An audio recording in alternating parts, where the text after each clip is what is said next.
The rifle barrel was cold against her temple when Evelyn Cross made the choice that would destroy everything she knew.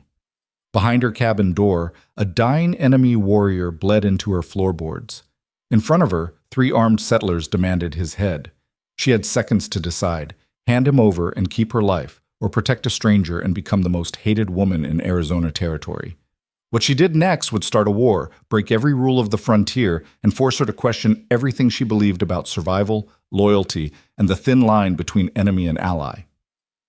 If you want to see how far this story goes, how one impossible choice can change everything, stay until the end. And drop a comment telling me what city you're watching from. I want to see how far Evelyn's story travels. The heat came in waves that made the air shimmer like water over stone.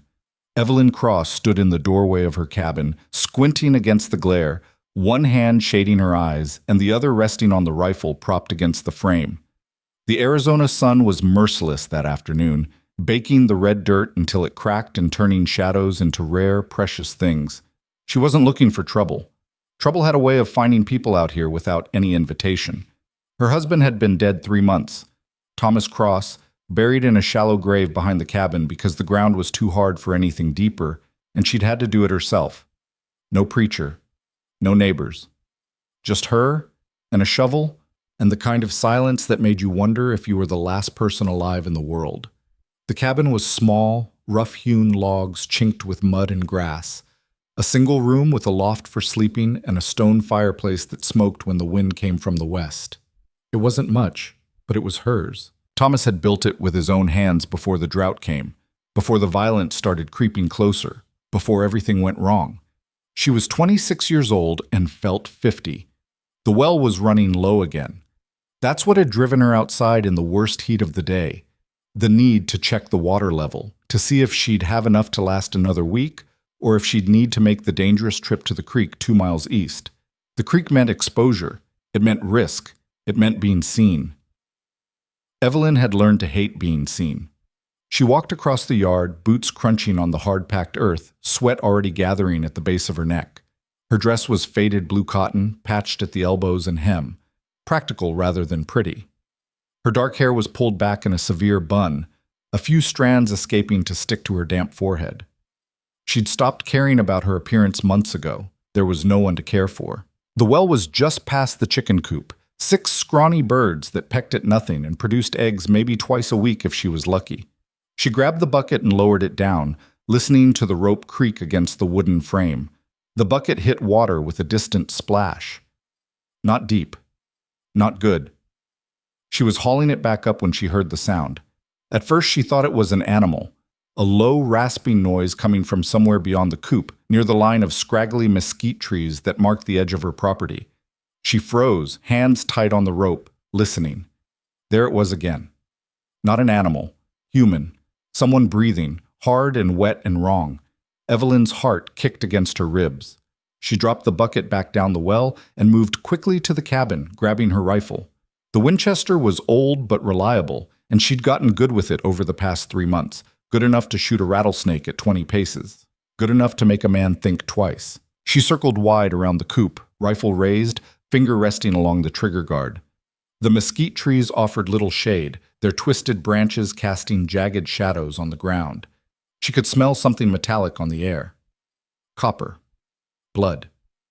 He was collapsed against the base of the largest tree, half hidden in shadow. Evelyn stopped 10 feet away, rifle aimed at his chest. He was indigenous. That was the first thing she registered. Dark skin slicked with sweat and dirt, long black hair matted with blood, bare-chested except for some kind of leather vest that was torn and stained dark. He was young, maybe her age, maybe younger, and he was dying. There was a wound in his side, just below his ribs, still bleeding. Another across his shoulder. His breathing was shallow and ragged, each exhale rattling in his chest like stones in a jar. His eyes were closed. She should have shot him. That was the smart thing, the safe thing, the thing anyone else would have done without a second thought. Out here, you didn't help the enemy. You didn't ask questions. You protected what was yours, and you didn't look back. But Evelyn didn't pull the trigger. She didn't know why. Maybe it was the heat making her stupid. Maybe it was exhaustion. Maybe it was 3 months of being alone with nothing but grief and anger for company. and some broken part of her was tired of death. She lowered the rifle slightly. "Can you hear me?" Her voice came out rough, unused. His eyes opened, dark brown, unfocused, glazed with pain and fever. They found her face and held there. He tried to speak but only managed a wet cough that brought up blood. Evelyn took a step closer, then another.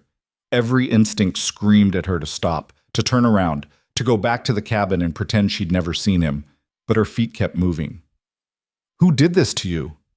He didn't answer, maybe couldn't. His hand moved weakly toward the wound in his side, fingers trembling. She looked past him, scanning the horizon. No one. Nothing but heat shimmer and silence. If there'd been a fight, it hadn't happened here. He'd dragged himself this far. From where, she couldn't guess. Could be soldiers looking for him. Could be a hunting party. Could be he was the only one left. "Damn it," she whispered. She propped the rifle against the tree and knelt beside him. Up close, she could see how bad it was. The wound in his side was deep, probably from a blade. The shoulder looked like a bullet graze, painful but not fatal. It was the side wound that would kill him if infection didn't set in first. His eyes tracked her movements, wary but too weak to do anything about it. "I'm not going to hurt you," she said, though she wasn't sure why she bothered. He probably didn't understand English. And even if he did, why would he believe her? She tore a strip from the hem of her dress and pressed it against the wound in his side. He hissed through his teeth, but didn't fight her. Blood soaked through the fabric almost immediately. "You're a fool, Evelyn Cross," she muttered to herself. "A damn fool." It took her 20 minutes to get him to the cabin. He was heavy, all muscle and dead weight, and by the time she'd half-dragged, half-carried him across the yard, her back was screaming and her hands were slick with his blood. She got him through the door and onto the floor near the fireplace, too exhausted to get him any farther. He passed out somewhere along the way, which made things easier and harder at the same time. She bolted the door, drew the curtains, lit a lamp even though it was still daylight, because the cabin suddenly felt too dark, too close. Then she stood there, breathing hard, staring down at the unconscious man bleeding on her floor. "What the hell have you done?" she asked the empty room. No answer. Just the sound of his labored breathing and the creak of the cabin settling in the heat. She'd brought the enemy into her home. Evelyn had been a school teacher once, back in Missouri, in a different life, when her biggest worry was whether Jimmy Fletcher would pull Sarah Miller's braids during arithmetic lessons. She'd worn clean dresses and taught children their letters, and married Thomas Cross when he promised her adventure and a new start out west. She'd been stupid then, young and stupid and full of dreams. The frontier had beaten those dreams out of her pretty quickly. Thomas had been a good man but a terrible farmer. The land out here didn't forgive mistakes, and he'd made plenty. Wrong crops, wrong season, wrong everything. They'd barely scraped by that first year, living on salt pork and hope. The second year was worse. Then the drought came and everything started dying. Crops, livestock, hope. Then came the violence. It started small. Rumors of skirmishes to the south, soldiers moving through, hunting for raiders, settlers packing up and leaving in the night without saying goodbye. Then it got closer. A homestead burned 10 miles west. A family killed in their sleep 15 miles north. The general store in town posted a notice warning people to arm themselves and stay vigilant. Thomas had gone into town for supplies on a Tuesday morning. He didn't come back. The sheriff brought his body back 3 days later. Said he'd been caught in a crossfire between soldiers and a group of tribal fighters near the creek. Wrong place, wrong time, collateral damage. They gave her his wedding ring and his hat and told her she should probably think about moving back east. It wasn't safe for a woman alone out here. She told them to go to hell, not because she was brave, because she had nowhere else to go. No money, no family. Nothing but this patch of dust and the cabin Thomas had built. So she'd stayed, and she'd survived. Barely. Until today. She boiled water over the fire and cleaned his wounds as best she could with whiskey and strips of clean cloth. The knife wound was bad, but it hadn't hit anything vital. The bullet graze across his shoulder was already starting to scab over. She stitched the worst of it with needle and thread, her hands steady despite everything, muscle memory from mending torn shirts and patching old dresses. He woke once while she was working, eyes snapping open with a gasp. His hand shot out and grabbed her wrist with surprising strength, fingers digging in hard enough to bruise. "Stop," she said sharply. "I'm helping you." He stared at her, chest heaving, confused and disoriented. For a moment, she thought he might fight. Then his grip loosened and his hand fell away. His eyes closed again. By the time she finished, the sun was setting and the cabin was stifling. She opened the door a crack to let in some air, then thought better of it and shut it again. If someone came by and saw light, saw movement, they'd ask questions. And she couldn't afford questions. She made coffee and sat at the small wooden table, rifle across her lap, watching him breathe. He was still unconscious. His skin had a grayish cast that worried her, and his breathing was too shallow. Fever would come soon if it hadn't already started. "You better not die in my house," she told him quietly. "I've had enough of that." Outside, a coyote howled in the distance. The chickens made nervous sounds in their coop. The night pressed in close, hot and heavy, and Evelyn Cross sat alone with a stranger who could get her killed just by being here. She didn't sleep that night, just sat and watched and waited for whatever came next. The morning brought heat and flies and the realization that he was still alive. Evelyn checked his wounds first thing. The stitches had held. No fresh bleeding, but his skin was hot to the touch, fever burning through him. She got water down his throat a spoonful at a time, his body responding on instinct even though he didn't wake. She couldn't keep him on the floor. She dragged him, carefully, cursing the whole time, onto her bed in the loft, then stood at the bottom of the ladder, wondering if she'd just made another stupid decision. The bed was the only good piece of furniture in the cabin. Thomas had built it. Now she'd put an enemy warrior in it. The irony wasn't lost on her. She spent the day moving through familiar routines, trying to ignore the fact that nothing was normal anymore. Fed the chickens, checked the well, mended a tear in her spare dress, all the while listening for the sound of horses, voices, trouble. No one came. By evening, his fever had gotten worse. He was burning up, muttering in his sleep in a language she didn't understand. She brought cold water from the well and soaked rags, laying them across his forehead, his chest, changed them when they warmed, tried to get more water into him. His eyes opened once, briefly, looked at her without recognition, then closed again. "Fight," she told him. "Don't you dare die now, not after I went through all this trouble." Somewhere around midnight, the fever broke. She felt it happen, his skin cooling under her hand, his breathing evening out. She sat on the edge of the bed, exhausted, and let herself breathe. He was going to live, and that meant everything was about to get complicated. Dakota woke on the third day. Evelyn was downstairs boiling coffee when she heard movement from the loft. She grabbed her rifle and climbed the ladder fast, heart pounding. He was sitting up, or trying to. One hand pressed against his bandaged side, the other gripping the edge of the bed frame. His face was pale under the brown of his skin, jaw tight with pain. Their eyes met. For a long moment, neither of them moved. Then he spoke. His voice was rough from disuse, but the words were clear.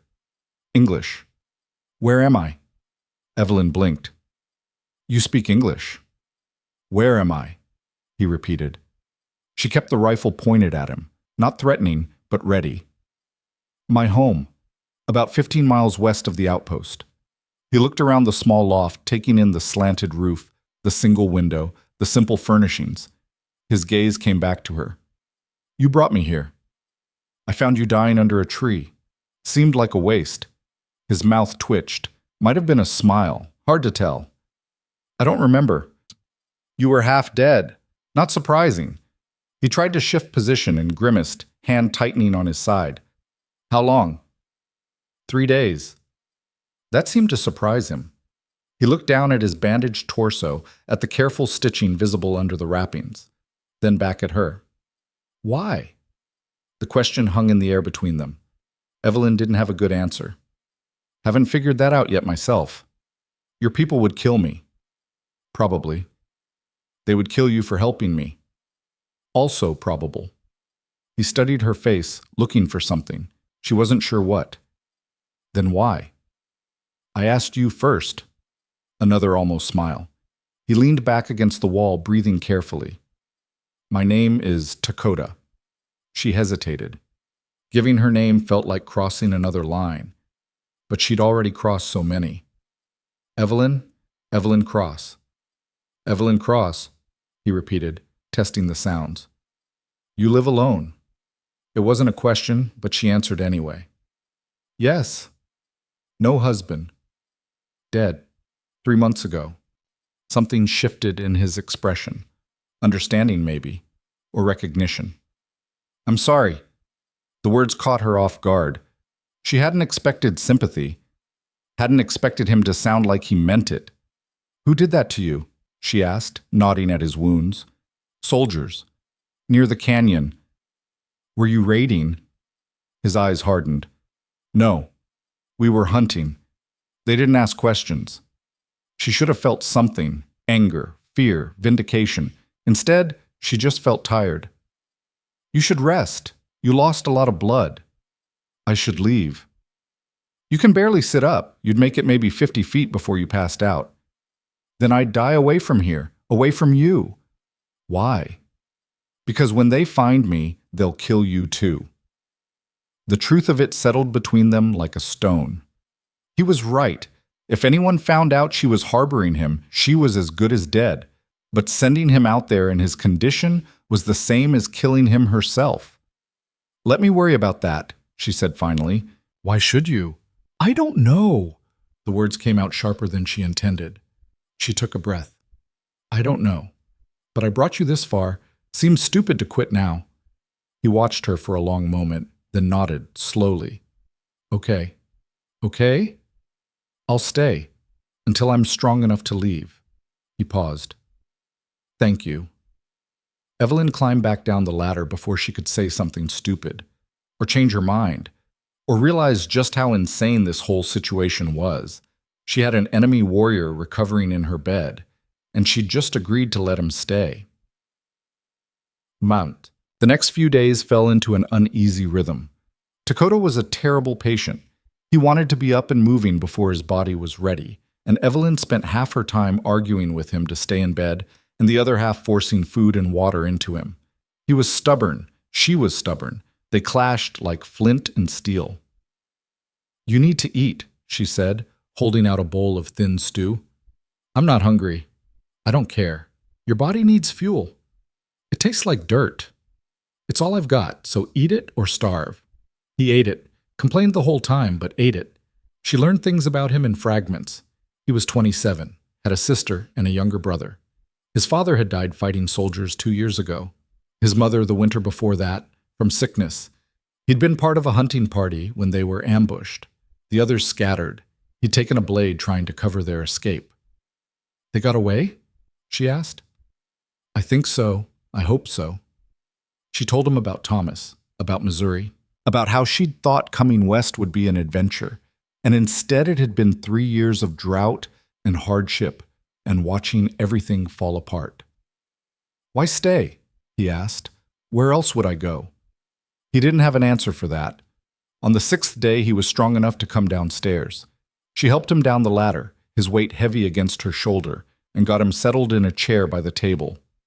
He was still pale, still moving carefully, but the worst was past. Better? She asked. Better, he agreed. They sat in silence for a while. It wasn't comfortable exactly, but it wasn't hostile either. Just two people existing in the same space, trying to figure out what happened next. You shouldn't have saved me, he said finally. Probably not. I mean it. This was foolish. I know. Then why? Because I'm tired of death. The words burst out of her before she could stop them. I'm tired of burying people, tired of violence, tired of being afraid. You were dying and I could stop it, so I did. That's all. Dakota looked at her with those dark eyes, seeing more than she wanted him to. That's not all. Close enough.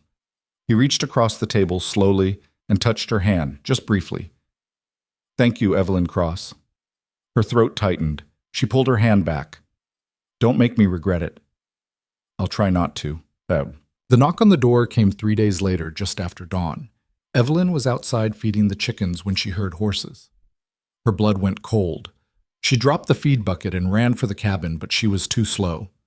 By the time she reached the door, 3 men were already dismounting in her yard. She recognized one of them, Bill Hammond from the neighboring homestead 5 miles east. Big man, red-faced, with a beard that looked like something had nested in it. The other 2 she didn't know. Younger, armed. Dakota was in the loft. She'd left him sleeping. Now she prayed he'd stay quiet. "Morning, Ms. Cross," Hammond called out. His tone was friendly, but his eyes were sharp. "Mr. Hammond." She kept her voice level.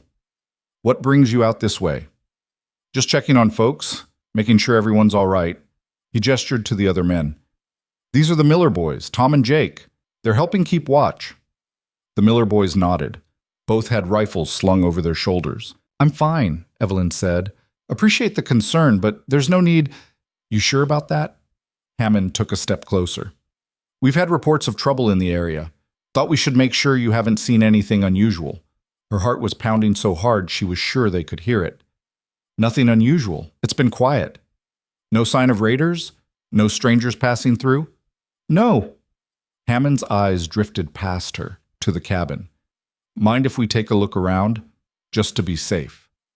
"Yes, I mind." She put steel in her voice. "This is my property, Mr. Hammond, and I don't recall inviting you inside." His expression hardened. "Now, Ms. Cross, we're just trying to help. Then help by leaving me alone." Tom Miller spoke up, his voice young and eager. "We heard someone's been hiding one of them savages. Someone around here? You wouldn't know anything about that, would you?" The world seemed to slow down. Evelyn met his eyes and lied with everything she had. "I wouldn't." "See, that's funny," Hammond said, "because your well's been used a lot more than usual for one person, and someone saw smoke from your chimney late at night, in summer, when it's too hot for a fire. She'd been careless, stupid, of course they'd notice. I've been sick," she said. "Needed the fire for boiling water." "That's so?" Hammond's hand drifted toward his gun. "Then you won't mind if we just take a quick look. Make sure everything's in order." I said no. And I'm saying we're coming in anyway. The Miller boys moved forward. Evelyn's hand went to the knife at her belt. Not much of a weapon, but all she had. "You take one more step and—" The cabin door opened behind her. Dakota stood in the doorway, shirtless, bandages visible, one hand braced against the frame for support. He looked weak, dangerous, defiant. "Looking for me?" he asked. The yard exploded into motion. The Miller boys raised their rifles. Hammond drew his pistol. Evelyn stepped in front of Dakota without thinking, arms spread. "Don't! Get out of the way, Ms. Cross!" Hammond's gun was pointed at Dakota's chest. "We're taking him in." "No! He's one of them. He's probably the one that killed your husband. He's been here for 9 days. He couldn't have killed anyone." Tom Miller's rifle was shaking. "She's been hiding him. That's treason." "That's survival," Evelyn shot back. "I found him dying and I helped him. That's all." "That's all?" Hammond's face was purple with rage. "You brought the enemy into your home, fed him, nursed him, while good men are out there dying." "Good men like the ones who left my husband's body in the dirt for 3 days?" Her voice was ice. "Good men like you who only show up when there's a reason to feel righteous?" Hammond flinched, but his gun didn't waver. Dakota spoke from behind her, calm and clear. "I'll go with them. No need for this." "Shut up," Evelyn hissed. "Evelyn, I said shut up." She turned back to Hammond. "You want him? You'll have to go through me." "Don't be stupid." "I'm way past stupid, Mr. Hammond. I'm standing between you and your chance to feel like a hero. So what's it going to be? You going to shoot a widow woman in her own yard?" The standoff held. Nobody moved. The only sound was the wind and the nervous shuffling of horses. Then Jake Miller lowered his rifle. "Maybe we should just go. Tell the captain we didn't find nothing." "Are you crazy?" Tom turned on his brother. "She admitted it. She's been hiding him. And shooting her isn't going to change that." Jake's voice was quiet but firm. "Come on, this isn't right." Hammond wavered. For a moment, Evelyn thought he might pull the trigger anyway. Then slowly, he lowered his gun. "This isn't over," he said. "Not by a long shot. The captain's going to hear about this." "I expect he will." Hammond mounted his horse, face dark with fury. The Miller boys followed, though Jake glanced back once with something that might have been regret. They rode off, leaving dust and threat hanging in the air. Evelyn didn't move until they were out of sight. Then her legs gave out, and she sat down hard on the ground, shaking. Dakota lowered himself down beside her, moving carefully. That was incredibly foolish. I know. They'll be back with more men. I know. Why did you do it? She looked at him. At this stranger who'd somehow become the most dangerous thing in her life. Because I already chose. The moment I brought you inside. And I don't know how to unchoose. He was quiet for a long moment. Then he said, We need a plan. What kind of plan? The kind that keeps us both alive. She laughed. It came out bitter and tired. You got any ideas? One, but you're not going to like it. The plan was insane. But then again, everything about the last 9 days had been insane, so why stop now? They spent the rest of the day preparing. Evelyn packed a bag with supplies, food, water, ammunition, bandages. Dakota worked on getting his strength back, pushing himself to move without grimacing, to walk without favoring his side.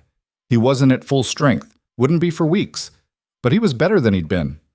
As the sun set, they sat together at the table and went over it one more time. They'll come at dawn, Dakota said. Probably a dozen men, maybe more if they're smart. Hammond isn't smart, just angry. Anger makes people dangerous. So does desperation. She met his eyes. Are you sure about this? No, but I'm sure about what happens if we don't try. She nodded. All right then, let's be stupid together. That night they didn't sleep. They sat up talking, sharing stories, filling the darkness with words instead of fear. He told her about his sister's laugh and his brother's terrible hunting skills. She told him about teaching school and the way spring smelled in Missouri. At some point she realized she wasn't afraid of him anymore. Maybe she never really had been. Can I ask you something? She said. Yes. Do you hate me? For what my people have done? He considered the question carefully. I did. For a long time. But hatred is exhausting, and it doesn't bring anyone back. Is that why you're helping me? I'm helping you because you helped me first, and because... He paused. Because I think maybe we're both tired of fighting. I am, she admitted. So tired. Then maybe we stop. How? By choosing something different. The words hung between them, fragile and impossible, and maybe, just maybe, true. When dawn came, they were ready.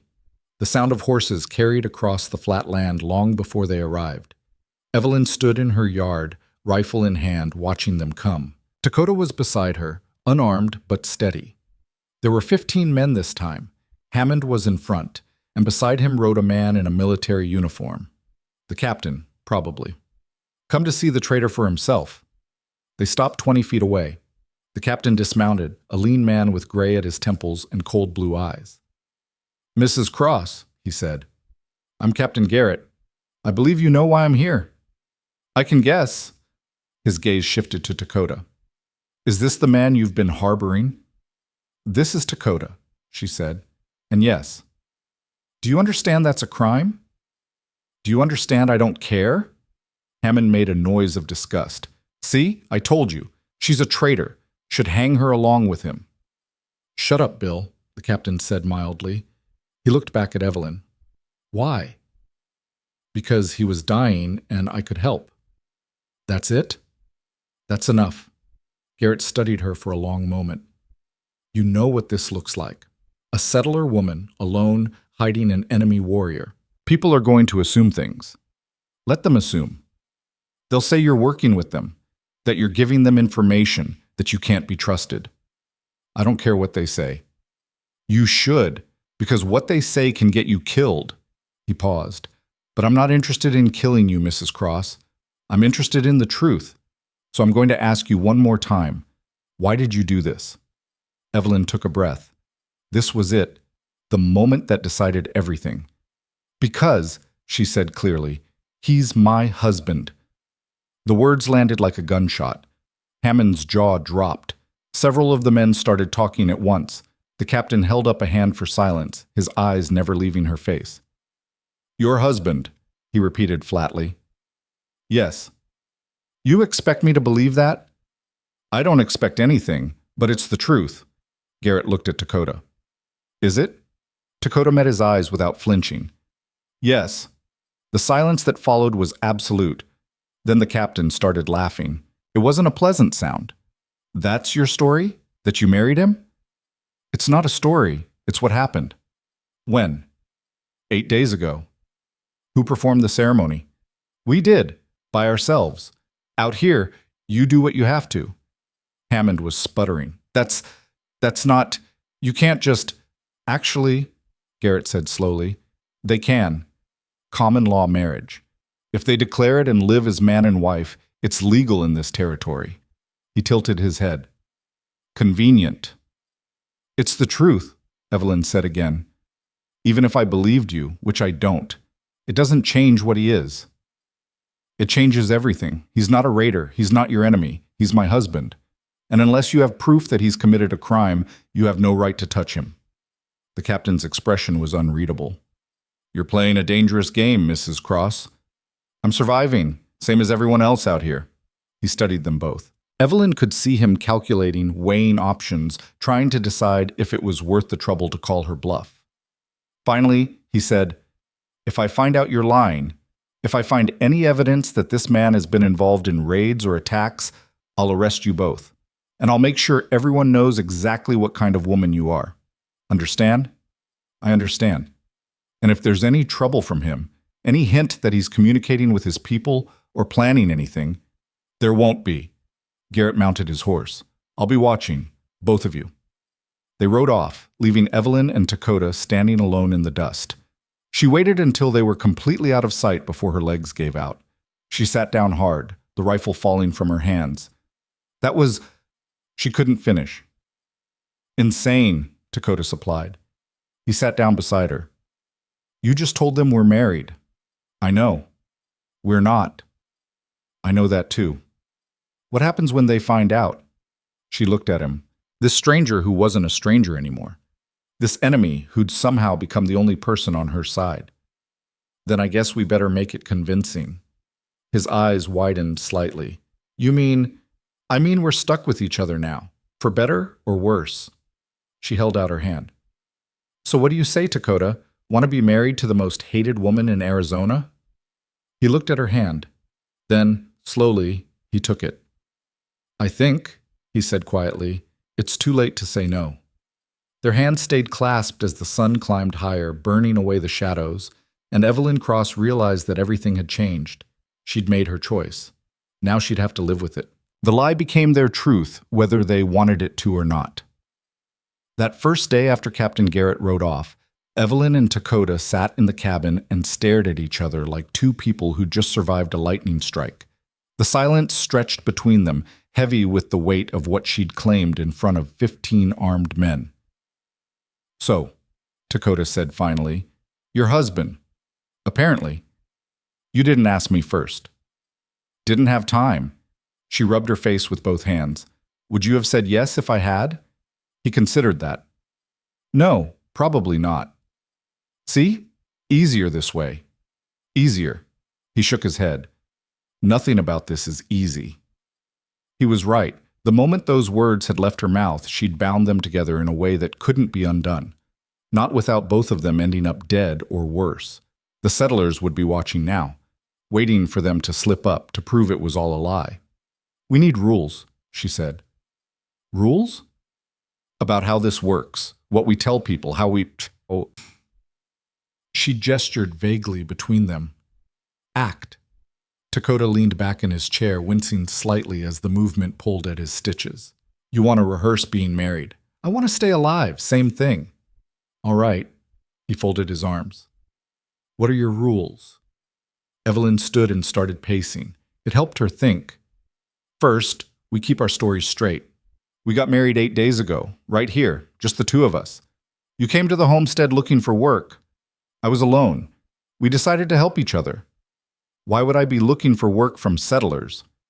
Because you needed money, food, safety. I don't know, make something up that sounds believable. Nothing about this sounds believable. Then we better get good at lying. She stopped pacing and looked at him. Can you do that? Lie convincingly? His expression was unreadable. I've done it before. She didn't ask what he meant. Second rule, we sleep separately. You stay in the loft, I'll take the floor down here. That's stupid. The bed is yours. The bed is ours now, remember? But people expect married couples to share. So if anyone asks, that's what we tell them. What we actually do is our business. Fine, he paused. What else? We don't, she struggled for the right words. We don't pretend more than we have to. When people are watching, we act married. When they're not, we're just two people trying not to die. That's it. Dakota watched her with those dark eyes that seemed to see too much. You're afraid. Of course I'm afraid, aren't you?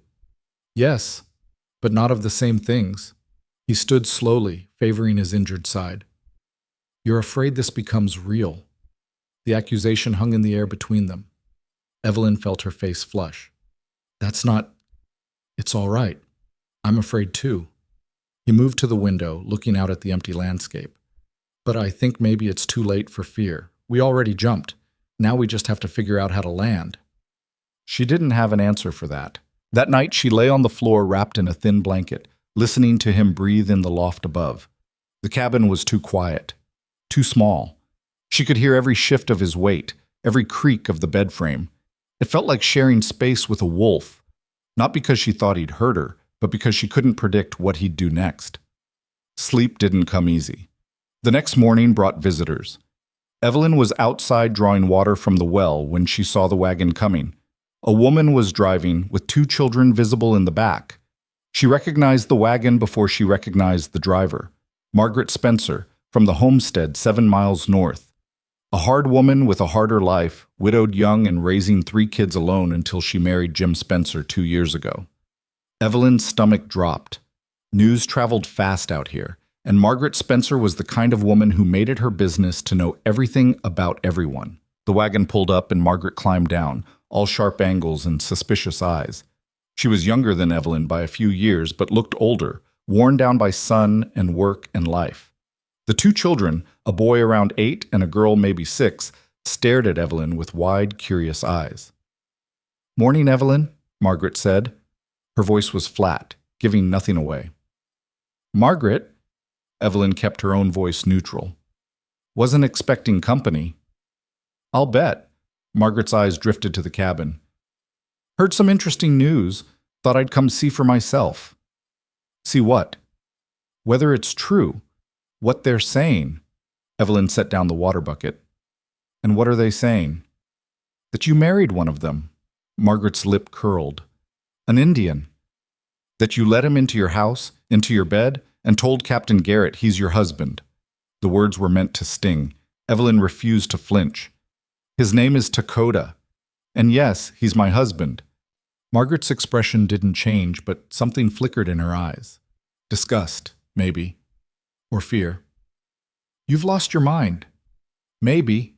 Or maybe I just got tired of being alone." "So you married the enemy." "I married a man who needed help and gave me something in return. That's how it works out here, isn't it? We do what we have to." "What we have to?" Margaret shook her head. "You think this makes you special? You think people are going to understand?" "I don't care if they understand." "You should, because right now you're the woman who betrayed her own people. You know what that makes you?" "Alive," Evelyn said coldly. "It makes me alive, which is more than I can say for a lot of folks." The cabin door opened. Dakota stepped out, moving slowly but steadily.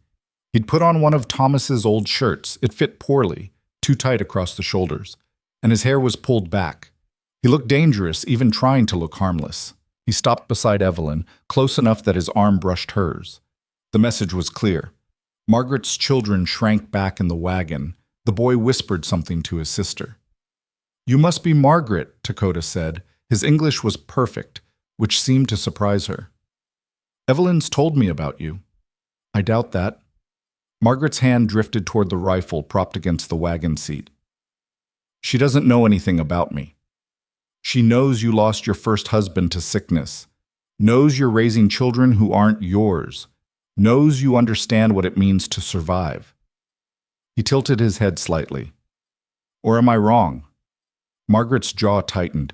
Don't you dare compare. I'm not comparing anything. I'm just saying we all do what we have to. He glanced at the children. Nice kids. They look healthy. It was a simple observation, but the implication was clear. Out here, keeping children healthy was no small thing. It meant Margaret was doing something right, even if her choices weren't always popular. For a moment, Margaret just stared at him. Then she turned back to Evelyn. This won't end well. You know that. Probably not. But it's my choice to make. And when they come for him, when they decide he's too dangerous to let live, then they'll have to go through me. Margaret climbed back onto the wagon without another word. The children kept staring as the wagon pulled away, their small faces pressed to the back. Evelyn watched until they disappeared over the rise. That went well, Dakota said dryly. She'll tell everyone. By tomorrow, the whole territory will know. Good. The more people who hear it from someone else, the less we have to convince ourselves. He touched her shoulder briefly. You handled that well. Did I? Evelyn felt shaky, the adrenaline draining away. Because I feel like I just made everything worse. You stood your ground. That's all we can do. She looked up at him. Do you really think this can work? I think it has to, so we'll make it work. The certainty in his voice should have been comforting. Instead, it just made her realize how much they were both betting on a lie that was already starting to feel too much like truth. Over the next week, more people came. Some were curious, some were hostile. All of them left with the same story. Evelyn Cross had married an indigenous man and didn't care what anyone thought about it. The Johnsons came, an elderly couple who'd lost their son in a raid 2 years ago. They stood in the yard and cursed her, called her a traitor, and worse. Evelyn let them say their piece and didn't argue. What could she say that would make any difference? Young Billy Chen rode out from town with supplies she'd ordered before any of this started. He was nervous the whole time, couldn't meet her eyes, practically threw the goods at her, and ran. She paid him and watched him go, knowing she'd never see him again. 3 men from the militia showed up drunk and angry, demanding to know what kind of game she was playing. Dakota met them in the yard with Evelyn's rifle, an expression that said he knew how to use it. They left, but not before promising they'd be back. You shouldn't have done that, Evelyn said after they were gone. Done what? Threatened them. Now they'll think you're dangerous. I am dangerous. He handed her back the rifle. The difference is now they know it. That's not helpful. Neither is being weak. They came here to intimidate us. I made sure they left intimidated instead. She wanted to argue, but he wasn't wrong. Out here, showing weakness was the same as asking to be destroyed. Still, it wore on her. The constant vigilance, the weight of knowing every word, every action could be the thing that got them killed. She thought she understood isolation before, when Thomas died and she was left alone. But this was different. This was active rejection. The territory turning its back on her, one person at a time.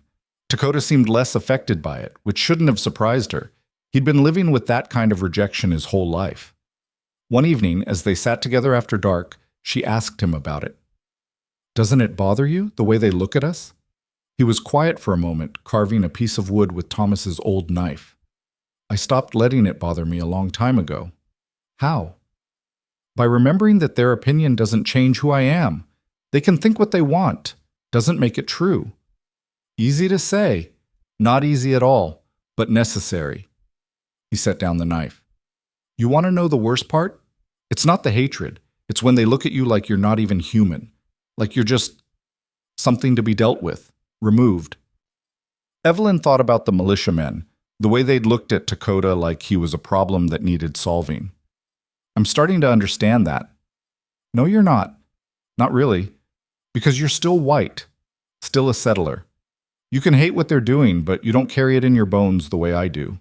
He met her eyes. I'm not saying that to be cruel, just honest. I know. She did know. And knowing made her feel helpless in a way she couldn't fix. For what it's worth, I'm sorry. For what? For all of it. For what my people have done. Are doing. Dakota shook his head. Don't apologize for things that aren't your fault. You didn't start this. You're just caught in it. Same as me. Then what do? We survive. And maybe, if we're lucky, we figure out how to live instead.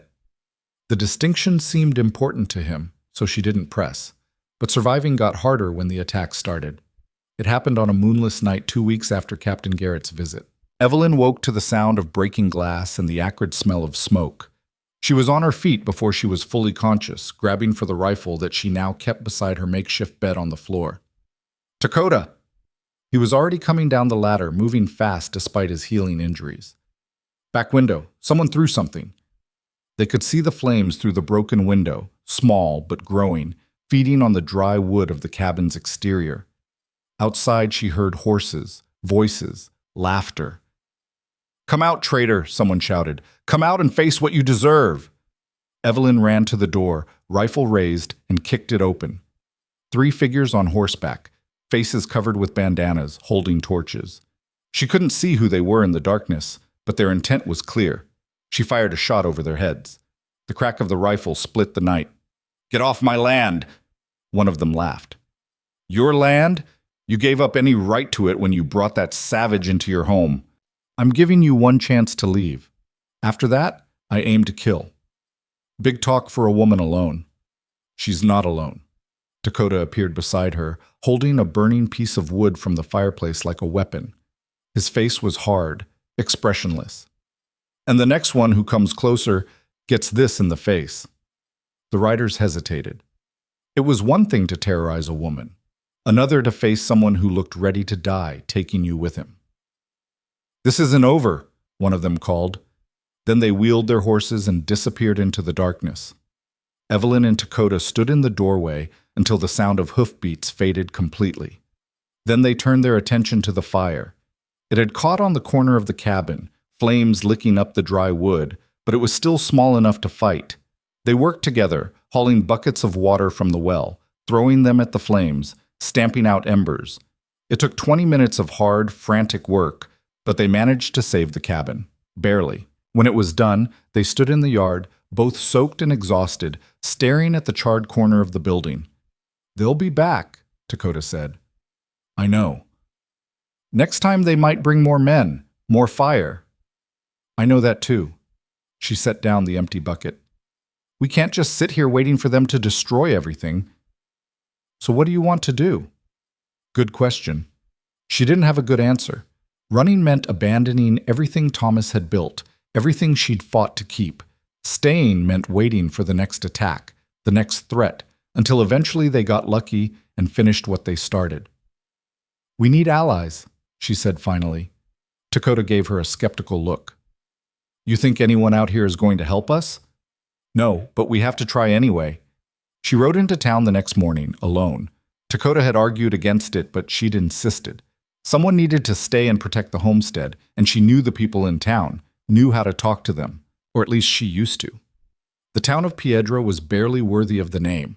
A dozen buildings clustered around a dusty main street, including a general store, a saloon, a blacksmith, and the sheriff's office. Evelyn had been here dozens of times over the years, knew most of the faces, but as she rode down the street now, people stopped and stared. She tied her horse outside the general store and went inside. The conversation died the moment she walked through the door.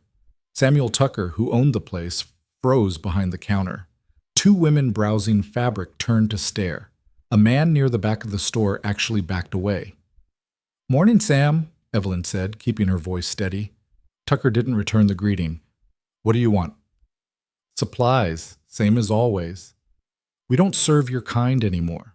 The words hit like a slap. "My kind?" "Traders, Indian lovers, whatever you want to call it." He crossed his arms. "You made your choice. Now live with it." One of the women spoke up, her voice shrill. "You've got some nerve coming here after what you did." "I didn't do anything except survive." "You married one of them. You brought him into our community. He's never been to this town, never threatened anyone here." "His people killed my cousin," the man in the back said. His voice was quiet but hard. "Burned his house, killed his family. You expect me to forget that?" Evelyn turned to face him. "I'm sorry for your loss. I truly am. But Dakota had nothing to do with that." "How do you know? How can you be sure?" "Because I know him. He was hunting when soldiers attacked his group. He almost died. He's not a raider. He's just— Just what? A good savage? The woman's lip curled. There's no such thing. The hatred in the room was palpable, thick enough to choke on. Evelyn felt it pressing in from all sides. These were people she'd known for years, people who'd been to her home, who'd shared meals with her and Thomas. Now they looked at her like she was something diseased. Fine, she said quietly. I'll take my business elsewhere. There is nowhere else, Tucker said. And even if there was, no one's going to sell to you. Word's already spread. You're done here. She left without another word. Walked back to her horse with her head high and her eyes burning, refusing to let them see how much it hurt. But it did hurt. More than she'd expected. She was untying her horse when she heard footsteps behind her. She turned, hand going to the knife at her belt, but it was just a young woman, maybe 19 or 20, with red hair and nervous eyes. Mrs. Cross? Evelyn recognized her vaguely. Sarah something. Worked at the saloon. What? I just wanted to say— The girl glanced back at the store, then lowered her voice. I think what you're doing is brave. The words were so unexpected that Evelyn almost didn't process them. What? Standing up for what you believe. Not letting them tell you how to live. Sarah twisted her hands together. My sister married a Mexican man. Town ran them out. Said she was betraying her race. They lost everything. Her eyes were bright with unshed tears. I always wished I'd been brave enough to stand with her. So I wanted you to know someone thinks you're doing the right thing. Then she hurried away before Evelyn could respond. Evelyn stood there, holding her horse's reins, feeling something crack open in her chest. One person, one voice of support in a sea of hatred. It shouldn't have mattered so much, but it did. She rode home with empty saddlebags and a strange, fragile hope that maybe, just maybe, they weren't completely alone. Dakota was waiting for her in the yard. One look at her face, and he knew. That bad? Worse. She dismounted. They won't sell to us. Any of us. We're cut off. He didn't seem surprised. How long can we last on what we have? A month, maybe 6 weeks if we're careful. And then? Then we figure something else out. She met his eyes. Or we starve. He nodded slowly. Then we better start hunting. They spent the next week setting snares, fishing in the creek, trying to extend their supplies. Dakota was good at it, better than she was. He knew how to read the land, how to find game, how to make a little go far. She learned from him, watching the way he moved through the wilderness like it was a second home. One afternoon, as they checked the snares together, she asked him about it. Where did you learn all this? My father, and his father before him. He knelt beside a snare, checking the mechanism. This land was ours long before yours. We know how to live with it instead of fighting it.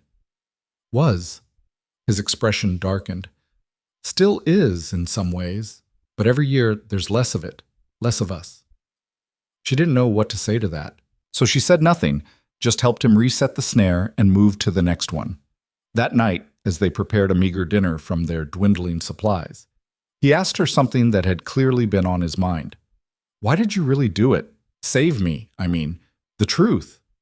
Evelyn stirred the pot, watching steam rise. I told you, I was tired of death. That's part of it. But not all. She considered lying. Would have been easier. But they were past easy now. I don't know. Maybe I saw something in you, or maybe I just needed to prove to myself that I could still make my own choices, that I wasn't just reacting to everything that happened, that I still had some control. And now? Now I realize control is an illusion. We're both just trying not to drown. He smiled slightly. At least we're drowning together. Is that supposed to be comforting? A little.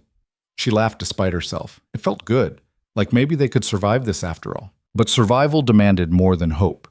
It demanded action. The next attack came 4 days later. This time, they were ready. Evelyn heard the horses coming while it was still light out. 6 men, riding hard. No attempt at stealth. She and Dakota had set up defensive positions after the fire, places where they could shoot from cover. They moved to them now without discussion, a choreographed dance they'd practiced a dozen times. The riders came into the yard and stopped. Evelyn recognized Hammond among them, his face red and furious. The others were younger, angrier, the kind of men who'd been looking for a fight and finally found one. "Last chance, Ms. Cross," Hammond shouted. "Send him out, and we'll let you live." "Go to hell," she shouted back from behind the water trough. "Have it your way." They opened fire. Bullets slammed into the cabin, the trough, the fence. Evelyn returned fire, trying to aim for the horses rather than the men. Killing someone would just make everything worse. Dakota fired from the cabin window, his shots precise and controlled. The fight lasted maybe 3 minutes, but it felt like hours. Smoke and noise and chaos.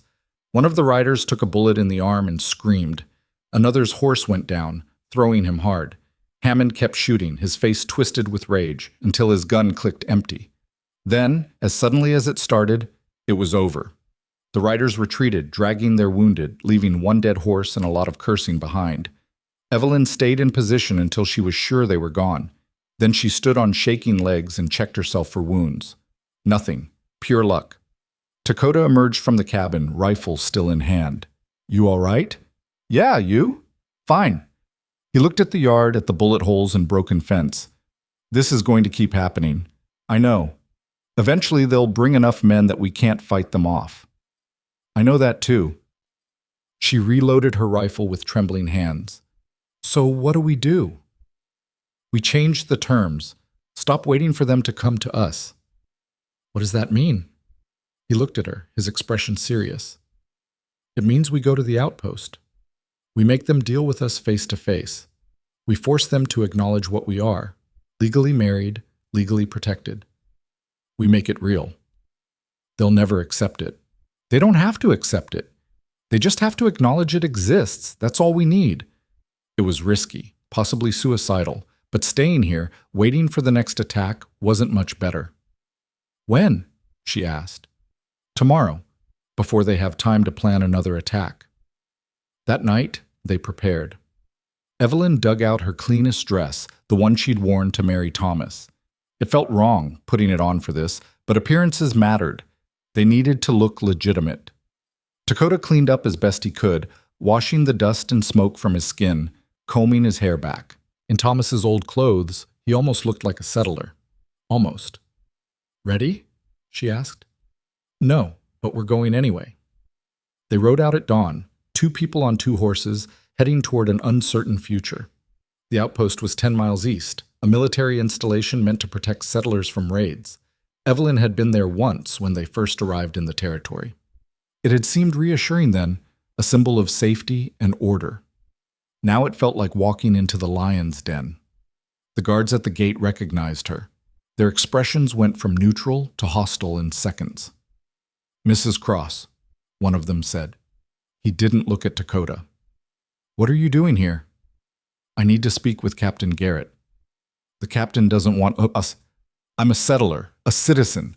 I have a right to speak with him." The guard's jaw tightened, but he couldn't deny the truth of her words. "Wait here." They waited in the hot sun for 20 minutes before Garrett emerged from the main building. He looked tired, annoyed, and distinctly unsurprised to see them. "Mrs. Cross, I was wondering when you'd show up." "We need to register our marriage. Make it official." "Official?" He almost smiled. "You mean legal?" "Yes." He looked at Dakota, really looked at him, for the first time. "You understand what you're doing? What this means?"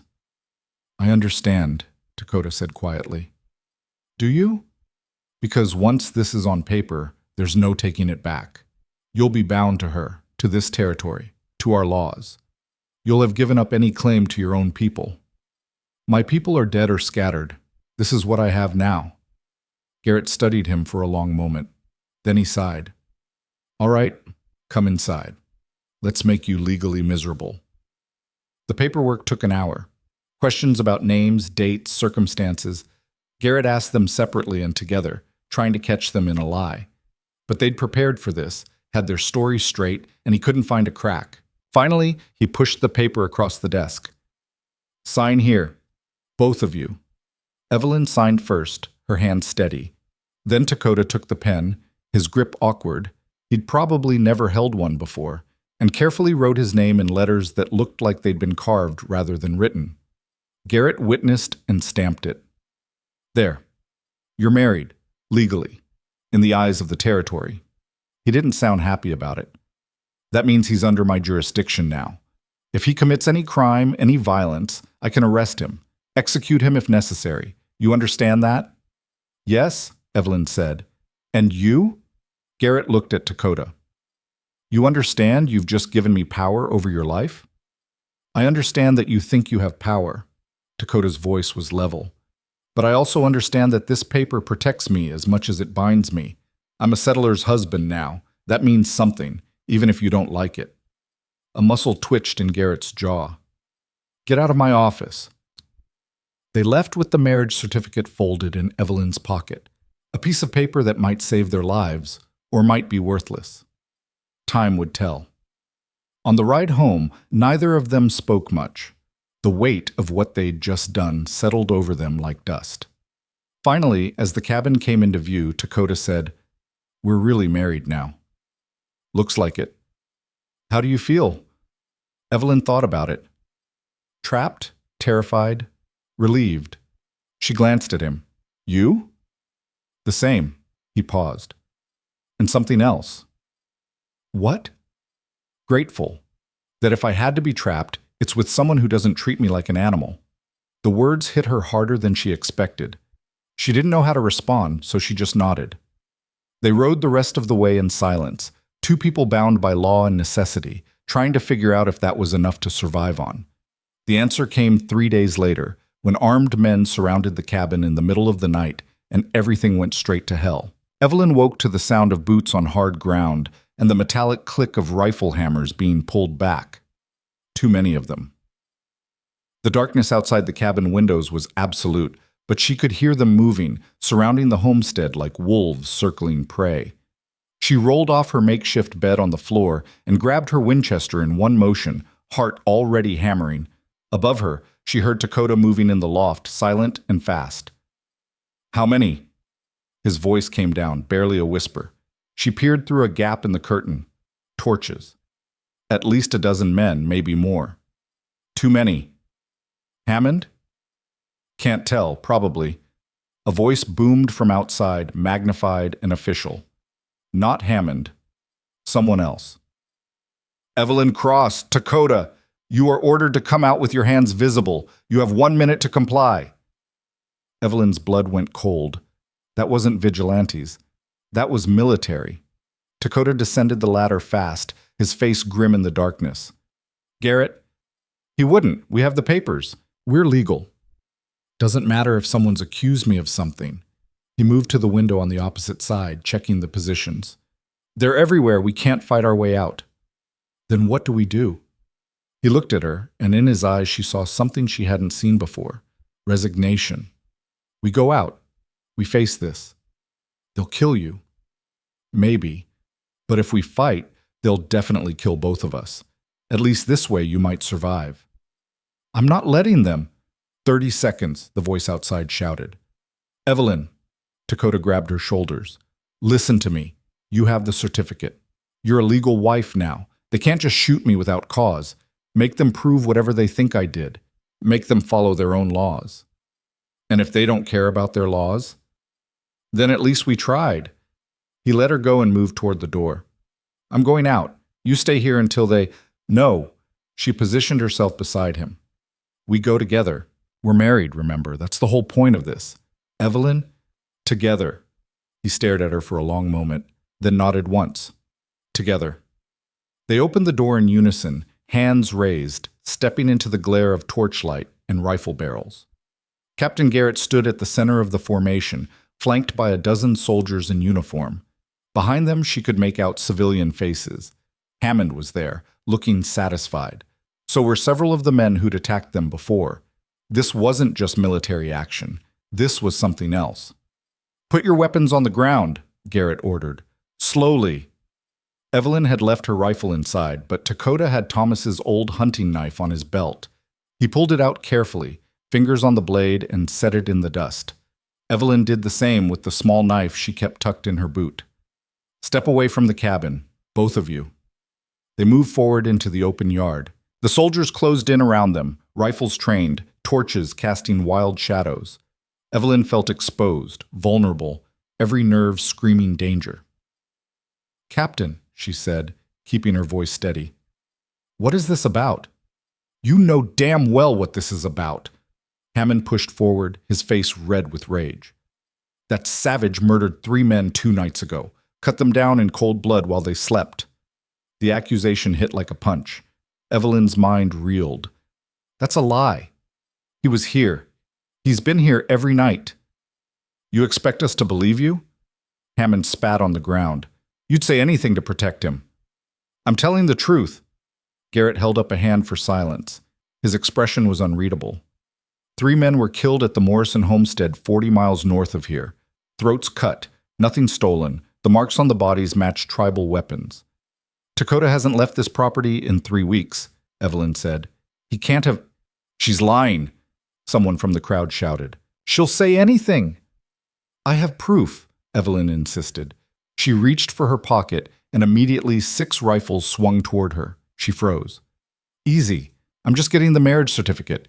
You witnessed it yourself, Captain, 3 days ago." "The paper doesn't prove where he was 2 nights ago." "But I do. I'm his wife. He was with me all night." Hammond laughed, ugly and mean. "You really think we're going to take a traitor's word over evidence?" "What evidence?" Dakota spoke for the first time, his voice calm and clear. "Marks on bodies? That could be anyone. Where are these bodies now? Have you examined them? Or are you just looking for an excuse to kill me?" "We don't need excuses," a soldier muttered. Garrett shot the man a sharp look. "Stand down, Private." He turned back to Dakota. "The bodies are at the outpost. They were discovered this morning. The Morrison family survived and gave descriptions of the attackers. One of them matched you." "How convenient," Dakota said. "A description that matches thousands of people. An attack 40 miles away when I can barely walk 10 without reopening my wounds, and you decide I'm guilty." "Your wounds are nearly healed." "Not that healed. Look at me." He pulled up his shirt, revealing the still pink scars on his side and shoulder. "These are 3 weeks old. I can hunt close to home, set snares, do light work. But riding 40 miles, fighting, killing 3 men, I'd split open and bleed out before I made it halfway." Garrett's eyes narrowed. He stepped closer, examining the wounds. Evelyn could see him calculating, measuring the truth of Dakota's words against his own desire to believe the accusation. "He's lying," Hammond insisted. "Indians heal fast. Everyone knows that." "Indians are human," Evelyn snapped. "They heal the same as anyone else. And my husband was with me 2 nights ago, all night. I'll swear to it on anything you want." "Your word means nothing," Hammond said. "Then whose does?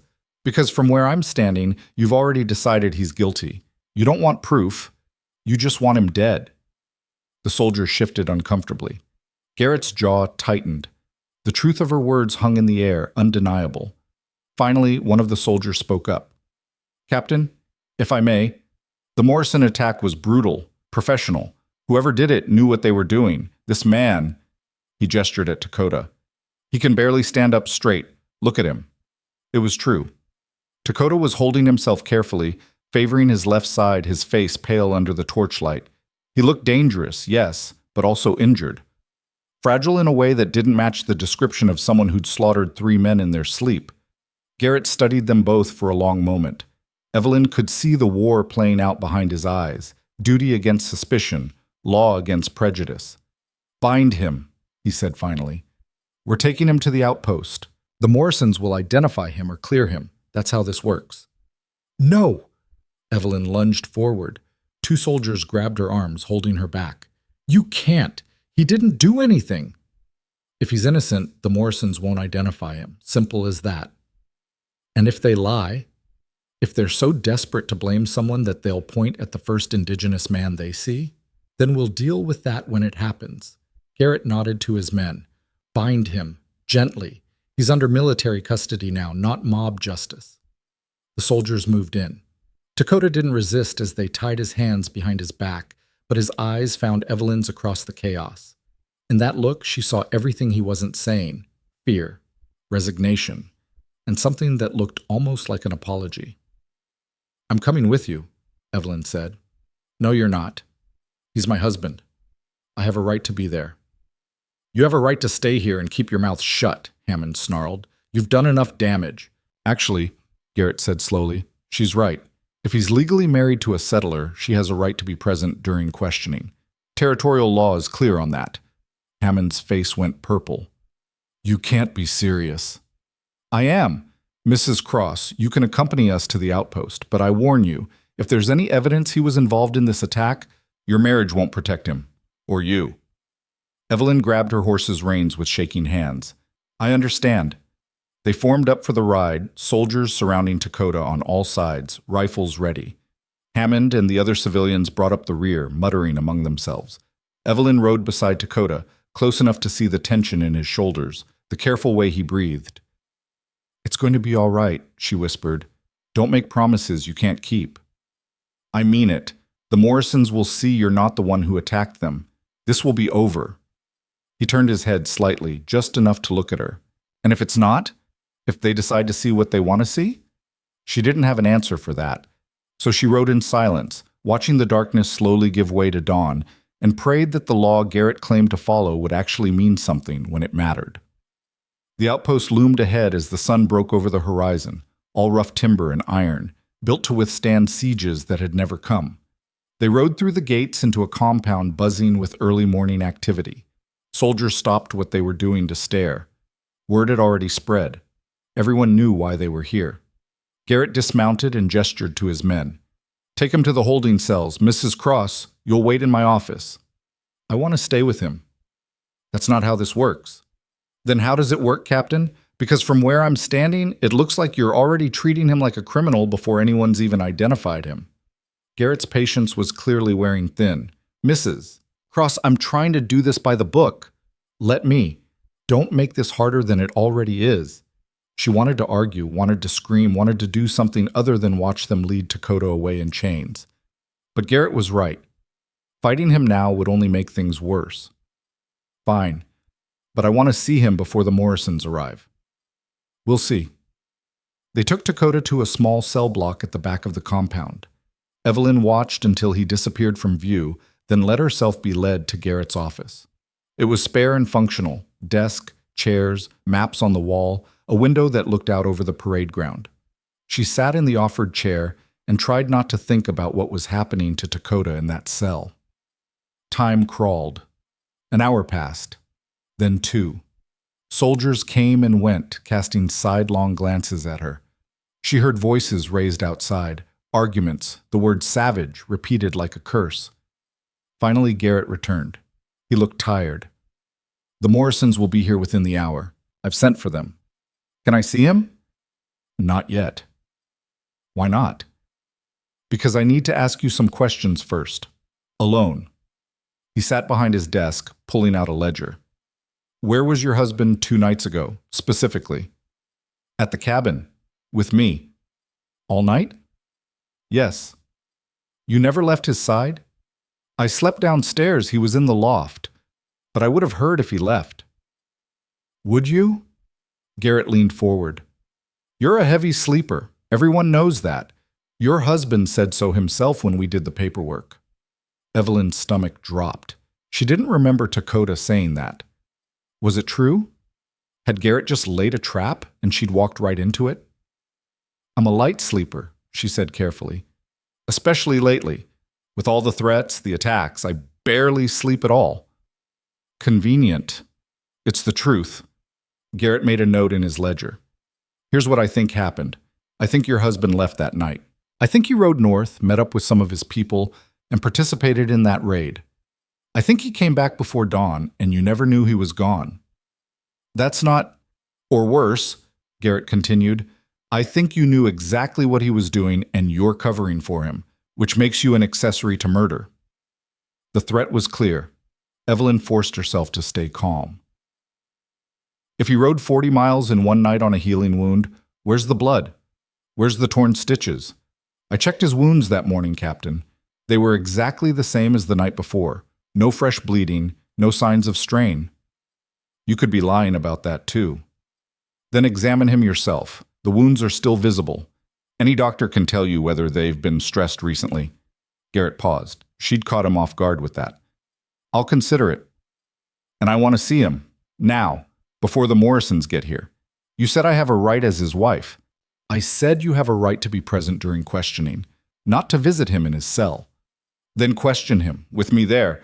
Follow your own rules, Captain. For a moment, she thought he'd refuse. Then he stood abruptly. Fine. Come on.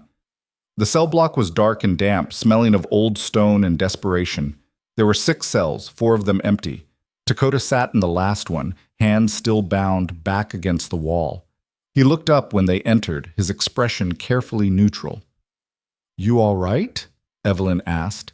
Been better? You? Same. Garrett unlocked the cell door but didn't open it. I'm going to ask you some questions. Your wife insisted on being present. Answer honestly, and this goes easier for everyone. Dakota's eyes flicked to Evelyn, reading something in her face. Ask. 2 nights ago, where were you? At the cabin, asleep. Your wife was downstairs. You were in the loft. She couldn't have seen you. She heard me. I got up twice to piss. Made enough noise that she asked if I was all right. Evelyn's breath caught. That was true. She'd forgotten, but it was true. He had gotten up. She'd heard the floorboards creak, had called up to ask if everything was okay. What time? Garrett demanded. Once around midnight. Once just before dawn. Garrett looked at Evelyn. Is that true? Yes. I heard him both times. You could have planned that. Made noise on purpose to establish an alibi. Or, Dakota said calmly, I could have just needed to piss. Sometimes the simple answer is the right one. Don't get smart with me. I'm not. I'm just tired of being accused of something I didn't do. He shifted position, wincing. Look at me, Captain. Really look. Do I look like someone who rode 40 miles, killed 3 men, and rode back in one night? I can barely make it to the well without needing to rest. Your wounds could be faked. Then get a doctor. Have him examine them. I have nothing to hide. The certainty in his voice seemed to give Garrett pause. He pulled out a key and unlocked the cell door, swinging it open. Stand up. Let me see. Dakota stood slowly, awkwardly, favoring his left side. Garrett stepped closer, professional and detached, and examined the scars on his torso. Evelyn watched, hardly breathing. After a long moment, Garrett stepped back. These are real and recent. I know. But that doesn't prove you weren't there, just that you're injured. It proves I couldn't have done what you're accusing me of, not without help. And if I had help, where are they? Where's my horse? Where's the blood on my clothes? Where's any evidence at all besides the fact that I exist? Your people killed those men. Maybe they did, but I'm not my people. I'm one man, and I was 40 miles away, asleep in a cabin, while someone else committed murder. A commotion outside interrupted them, voices raised, the sound of horses. Garrett's expression hardened. The Morrisons are here. This is where we find out if you're telling the truth. He locked the cell again and strode out. Evelyn started to follow, but Dakota's voice stopped her. Evelyn. She turned back. Whatever happens, thank you for standing up for me, for trying. Don't talk like that. This isn't over. It might be. No. She gripped the cell bars. You listen to me. We're going to get through this. They're going to see you're innocent, and we're going to go home, and we're going to keep surviving. You understand? He moved closer until they were separated only by iron. You really believe that? I have to. That's not the same thing. It's close enough. She reached through the bars, touching his face briefly. Stay strong. We're not done fighting yet. Garrett's voice echoed down the hallway. Mrs. Cross, now! She pulled away reluctantly and hurried after him, leaving Dakota alone in the dark. The Morrisons were in Garrett's office, a family destroyed by violence. John Morrison was in his 40s, weathered and hard, with a bandage wrapped around his head. His wife Ellen looked worse, hollow-eyed, trembling, clutching her youngest child to her chest. Their oldest boy, maybe 14, stood beside his father with an expression that was equal parts fear and rage. They all turned to look at Evelyn when she entered. The hatred in their eyes was palpable. This is her? Ellen Morrison's voice was high and brittle. The woman who married one of them? Mrs. Morrison, Garrett said gently, please sit down. I need to ask you some questions. I don't need to sit. I need to see the monster who killed my sons. The words hit Evelyn like stones. Sons. Plural. She hadn't known there were children among the dead. I'm sorry for your loss, she said quietly. But my husband didn't. Don't you dare call him that! Ellen's composure shattered. Don't you dare stand there and defend him. My boys were 15 and 12. They were children. Evelyn's throat closed. 15 and 12. Just kids. Rage and grief warred inside her. Rage at whoever had done this. Grief for this woman's unimaginable loss. Ma'am, I swear to you, Dakota had nothing to do with— We saw him, the oldest boy shouted. We saw them all, 3 men, long hair, tribal markings. They came in the night and they killed. His voice broke. John Morrison put a hand on his son's shoulder. That's enough, David. He looked at Garrett. My son's right. We saw 3 men, indigenous. They had knives and tomahawks. They killed my boys while they slept, killed my hired man, and would have killed the rest of us if we hadn't barricaded ourselves in the root cellar. Can you describe them? Garrett asked. I told you. Indigenous, tall, long hair. One had a scar here. He gestured to his cheek. That could describe thousands of people, Evelyn said desperately. It's not specific enough. One of them spoke, Ellen said suddenly. Her voice was flat, dead. Before they left, he said something in their language. Then he laughed. The room went silent. What did it sound like? Garrett asked. I don't know. I don't speak savage. Ellen's hands tightened on her child. But I'd know his voice if I heard it again. I'll never forget it. Evelyn's heart sank. If Ellen Morrison heard Dakota speak, heard his voice, she might identify him just out of grief-driven certainty. Truth wouldn't matter, only revenge. I need you to come with me, Garrett said, to identify the suspect. But Mrs. Morrison, I need you to be absolutely sure. A man's life depends on it. My sons' lives depended on people doing their jobs and keeping us safe, Ellen said bitterly. Look how that worked out. They filed out of the office, a grim procession heading toward the cell block. Evelyn tried to catch Garrett's eye, tried to make him understand how wrong this was, but he wouldn't look at her. The hallway to the cells felt like walking to an execution. Each step echoed. Ellen Morrison's breathing was ragged, punctuated by small sounds of grief. David Morrison's hands were clenched into fists. Garrett stopped them before they reached the cell. I want to be very clear. You're going to look at this man. If he's one of the attackers, you tell me. If he's not, you tell me that too. Don't guess. Don't assume. Be certain. I'm already certain, Ellen said. Look at him first. Garrett led them forward. Dakota was standing now, hands still bound, watching them approach with that same careful neutrality. But Evelyn could see the tension in his shoulders, the way his breathing had gone shallow. The Morrisons stopped in front of the cell.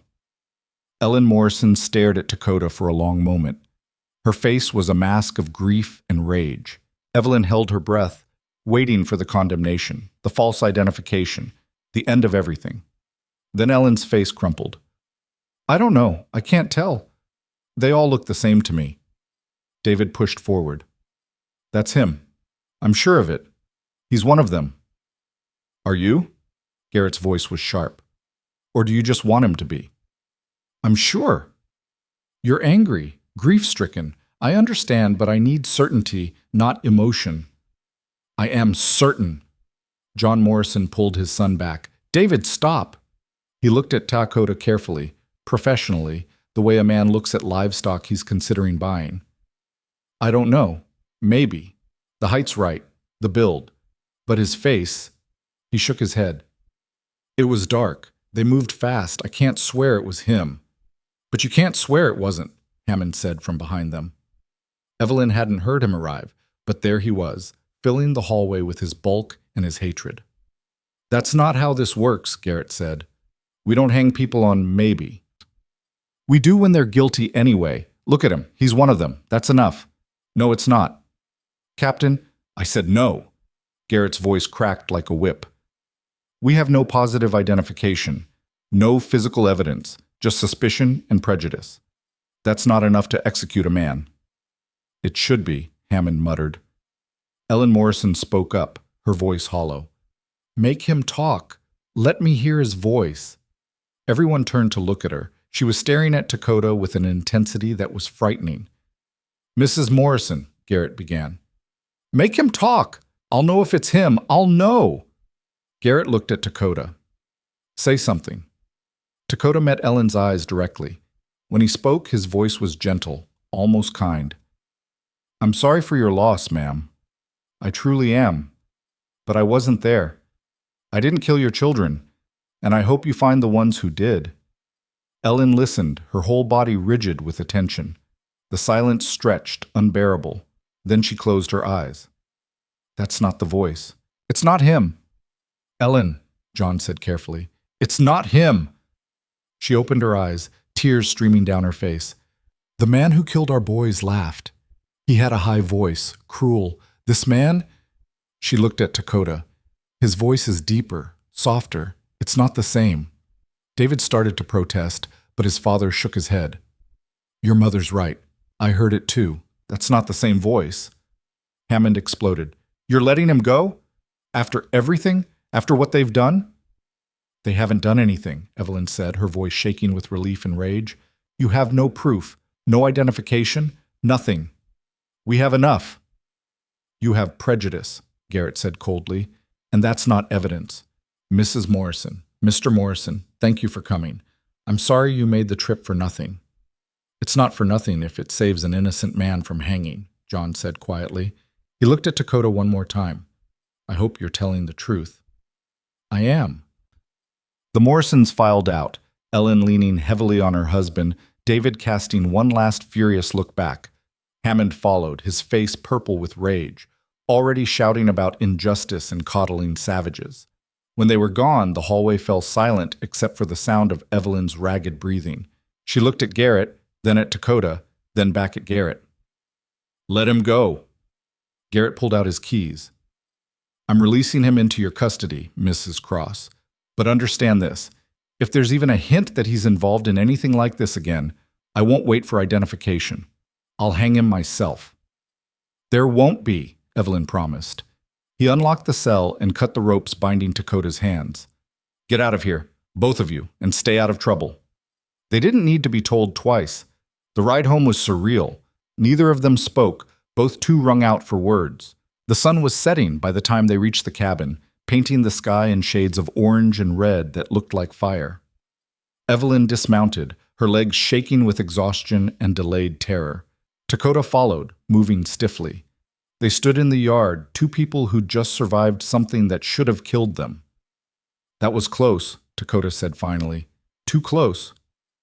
If Ellen Morrison had lied, she didn't, and that's what matters. Evelyn looked at him. "You were right. Making it legal, making it official, that's what saved you. The paperwork mattered. This time. Next time it might not. Then we make sure there's no next time." She headed for the cabin, suddenly desperate for walls around her, for safety, for something solid. "We keep our heads down. We survive." "Is that enough?" Dakota followed her inside. "Just surviving?" "It has to be." But even as she said it, she wondered if it was true. Because surviving felt different now than it had 3 weeks ago. 3 weeks ago, survival meant enduring each day alone, waiting for something to change. Now survival meant protecting something, someone, who'd somehow become important. When had that happened? When had he stopped being an enemy she was protecting and started being... what? A partner? A friend? A husband? The thought terrified her, so she pushed it away and focused on what she could control. Food, water, rest. They ate a sparse dinner in silence, cleaned up, moved through the familiar routines. But everything felt different now, charged with an awareness that hadn't been there before. Finally, as Evelyn was settling down on her makeshift bed on the floor, Dakota spoke from the loft. "Thank you." "You already thanked me." "Not enough." A pause. "I've been hated my whole life, expected it. But I never expected someone to fight for me the way you did today. To risk everything for a lie that's barely even a lie anymore. Evelyn stared at the dark ceiling, her heart beating too fast. What do you mean? I mean, it stopped feeling like pretend somewhere between the marriage certificate and you standing between me and those rifles. I don't know when exactly, but it happened. She didn't know what to say to that, didn't know if she agreed or if the thought scared her too much to admit it. Get some sleep, she said instead. We can figure out what any of this means tomorrow. All right. But she didn't sleep.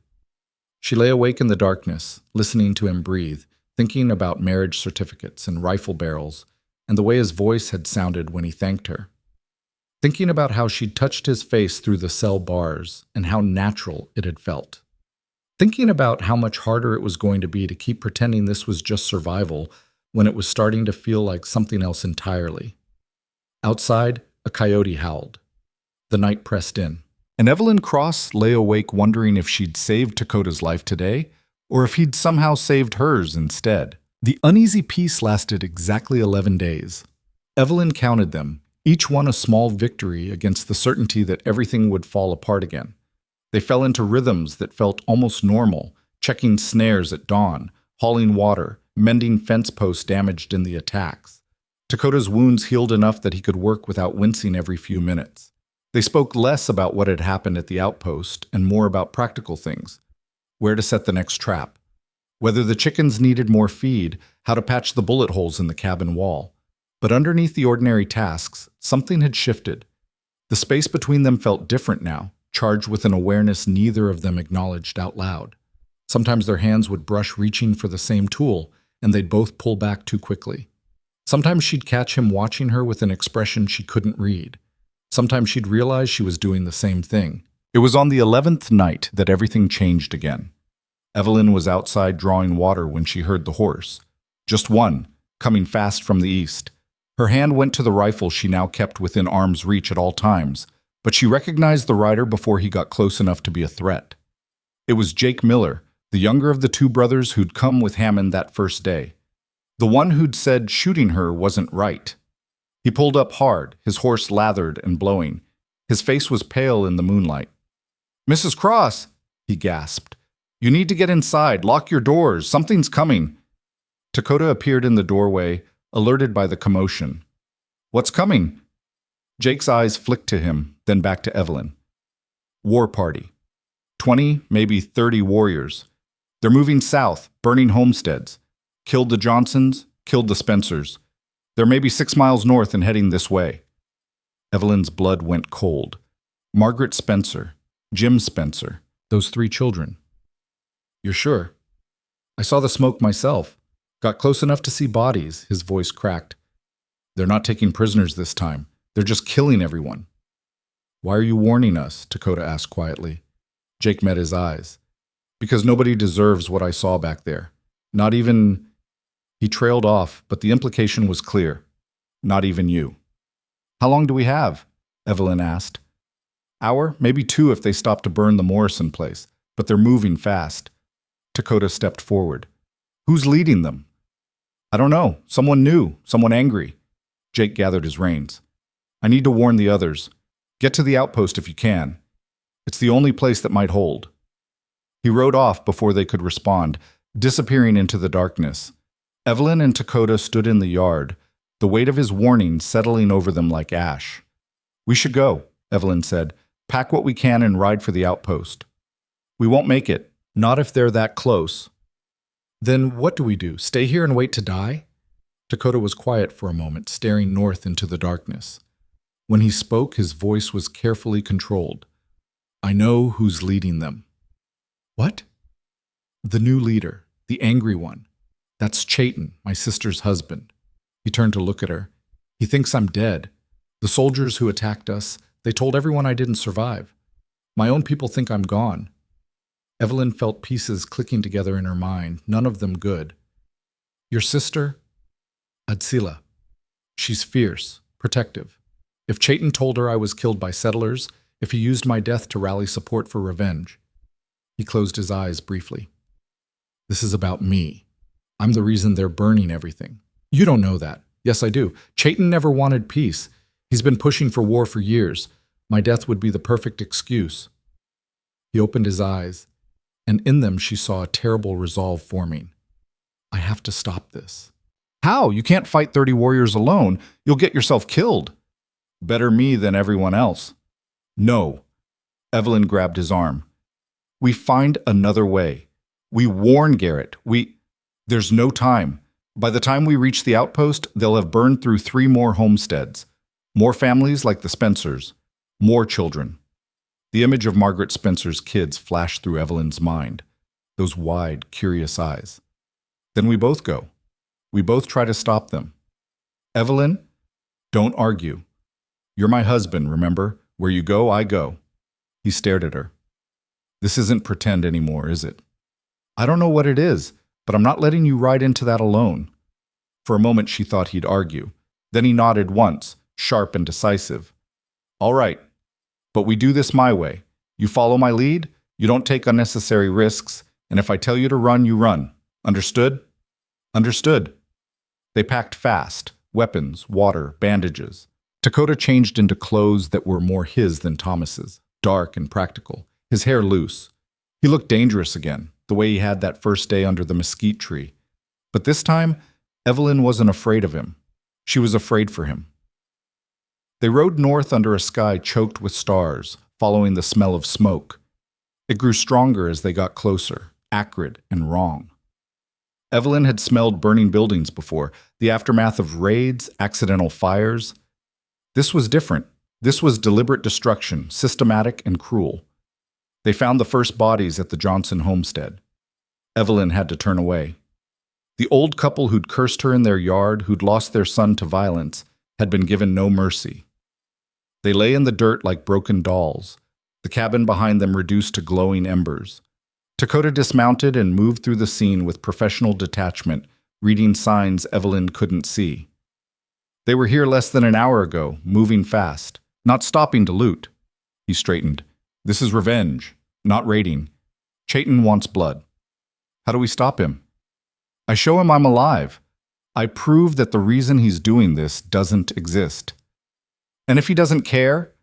If he's too far gone to stop? Dakota's hand went to the knife at his belt. Then I stop him permanently. They rode on, following the trail of destruction.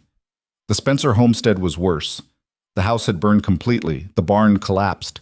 Evelyn didn't let herself look too closely at what lay scattered in the yard. She couldn't. If she did, she'd break. They're heading for the Morrison place, Dakota said, then probably the outpost itself. Can we catch them before they reach the Morrisons? Maybe. If we ride hard. They pushed the horses to the edge of collapse, racing against time and atrocity. The Morrison homestead appeared ahead, still intact, still standing. Lights burned in the windows. They didn't know yet. Didn't know what was coming for them. Evelyn and Dakota pulled up at the edge of the property. In the distance, maybe a mile out, they could see movement. Horses. Riders. Too many to count in the darkness. Stay here, Dakota said. Like hell. Evelyn. We don't have time to argue. What's the plan? He looked at her, frustration and something else warring in his expression. I ride out to meet them. I show myself. I try to talk Chayton down. And when talking doesn't work, then I kill him. The simplicity of it was chilling. You can't take on 30 men. I don't have to, just one. The leader. Once Chayton's dead, the others will scatter. Some of them don't want this war. They're just following him because they think he's avenging me. That's a lot of assumptions. It's all we've got. He reached out, touching her face briefly. If this goes wrong, you ride for the outpost. You tell Garrett what happened. You survive. And leave you to die? If it means you live, yes. Before she could respond, he kicked his horse forward, riding straight toward the approaching war party. Evelyn cursed and followed, her heart in her throat. They met the warriors a quarter-mile from the Morrison homestead. The group pulled up at the sight of riders approaching, weapons appearing, voices raised. Dakota kept riding until he was close enough to be clearly seen in the moonlight, then stopped. A man rode forward from the group, tall and broad-shouldered, with a face marked by old scars and new rage. Chayton. He stared at Dakota like he was seeing a ghost. It's not possible. Chayton's voice carried across the distance. You're dead. I'm very much alive. Dakota's voice was calm, level. And you need to stop this, brother. Now. Brother? Chayton spat the word. You lost that right when you disappeared, when you left us to die. I was wounded. I nearly bled out. I survived, and I came back as soon as I could. You came back with her. Chayton pointed at Evelyn, his face twisted with contempt. A settler. The enemy. What are you now, Dakota? One of them? I'm trying to prevent more death, on both sides. Too late for that. Chayton gestured to the warriors behind him. The soldiers said you were dead, said they killed you, so we mourned you. Adsila mourned you, and I promised her I would make them pay. By killing innocent families, by murdering children, by making them understand what it feels like to lose everything. The rage in Chayton's voice echoed across the empty land. The warriors behind him shifted, some looking uncertain, others nodding in agreement. Dakota edged his horse forward slightly. Adsila wouldn't want this. She'd want, "Don't tell me what my wife wants. You abandoned us. You chose them over your own people." I chose survival, same as you're doing now, except I'm not killing children to achieve it. Chayton's hand went to his weapon. You should have stayed dead. But I'm not. I'm here. I'm alive. And the reason you're doing this, avenging my death, that reason is gone. So stop, before more people die for nothing. For a moment, Chayton hesitated. Evelyn could see it, the war playing out behind his eyes. Rage against reason, grief against reality. Then one of the warriors shouted, "He betrayed us! Look at him, dressed like them, speaking for them. He's a traitor." The accusation rippled through the group. Murmurs of agreement. Weapons raised higher. Evelyn saw it before it happened. Saw the moment Chayton made his choice. Saw him reach for his tomahawk. "Dakota!" she screamed. Everything happened at once. Chayton charged forward, tomahawk raised. Dakota kicked his horse to meet him, pulling his knife. They collided with brutal force, both men fighting with the desperate intensity of people who knew only one of them would survive. The warriors surged forward. Evelyn fired her rifle into the air, the crack splitting the night, forcing them to hesitate. "Stop! He's trying to save you, all of you!" Some of them pulled up, confused. Others kept coming. Dakota and Chayton fought like animals, all pretense of civilization stripped away. Blood flew, blades flashed. They were too evenly matched, too determined. It could have gone either way. Then Chayton made a mistake. He overextended on a swing, left his side open. Dakota didn't hesitate. His knife found the gap, sinking deep between ribs. Chayton gasped, eyes going wide with shock. He staggered back, clutching at the wound, blood spilling between his fingers. "I'm sorry," Dakota said quietly, "but I couldn't let you do this." Chayton fell to his knees, then onto his side. His breathing went shallow, rattling. Within seconds, he was still. The warriors sat frozen on their horses, staring at their fallen leader. Dakota stood over the body, breathing hard, bloody knife still in his hand. When he spoke, his voice carried to every man there. "I am Dakota, son of Neshoba, grandson of Kohana. I was left for dead by soldiers, saved by an enemy who showed me more mercy than we're showing these families. Chayton thought I was gone and used my death to justify revenge. But I'm not dead, and this war, this massacre, it's based on a lie." He looked around at each warrior in turn. "Some of you know me. Some of you remember when we fought to protect our people, not to slaughter children in their sleep. Is this who we've become? Is this what we want to be?" Silence, long and heavy. Finally, an older warrior spoke up, his voice rough. "Chayton said you were killed, said the soldiers bragged about it. They lied, or they assumed, I don't know, but I'm here now and I'm telling you, this has to stop. You killed our war leader. I killed a man who was leading you to destruction. Look at yourselves. You're burning homesteads, killing families. The soldiers will hunt every one of you down for this. There will be no mercy, no quarter. You're all dead men if you continue." Another warrior, younger, his voice uncertain. "What would you have us do? Go home? Pretend none of this happened?" "No. Grieve. Mourn our dead. Protect what's left of our people. But don't throw away more lives for revenge that solves nothing." The older warrior dismounted and approached Chayton's body. He knelt, checking for signs of life he knew wouldn't be there. When he stood, his face was grim. Chayton was wrong to do this, but he was still one of us. And you killed him. I know. Dakota didn't flinch from the accusation. And I'll carry that, but I won't apologize for stopping him. The warrior studied him for a long moment. Then he looked at Evelyn. You, settler woman, why are you here? Evelyn urged her horse forward, forcing herself to meet his eyes. Because he's my husband, and because I don't want to see more families destroyed. Any families, yours or mine. Your people have destroyed plenty of ours. I know, and I'm sorry, but more killing won't fix that. It'll just make everything worse. The warrior turned back to Dakota. You married her, an enemy. I married a woman who saved my life when she had every reason to let me die. Yes. Then you are no longer one of us. The words hit like a physical blow. Evelyn saw Dakota flinch, saw pain flash across his face before he buried it. If that's what you believe, Dakota said quietly, then so be it.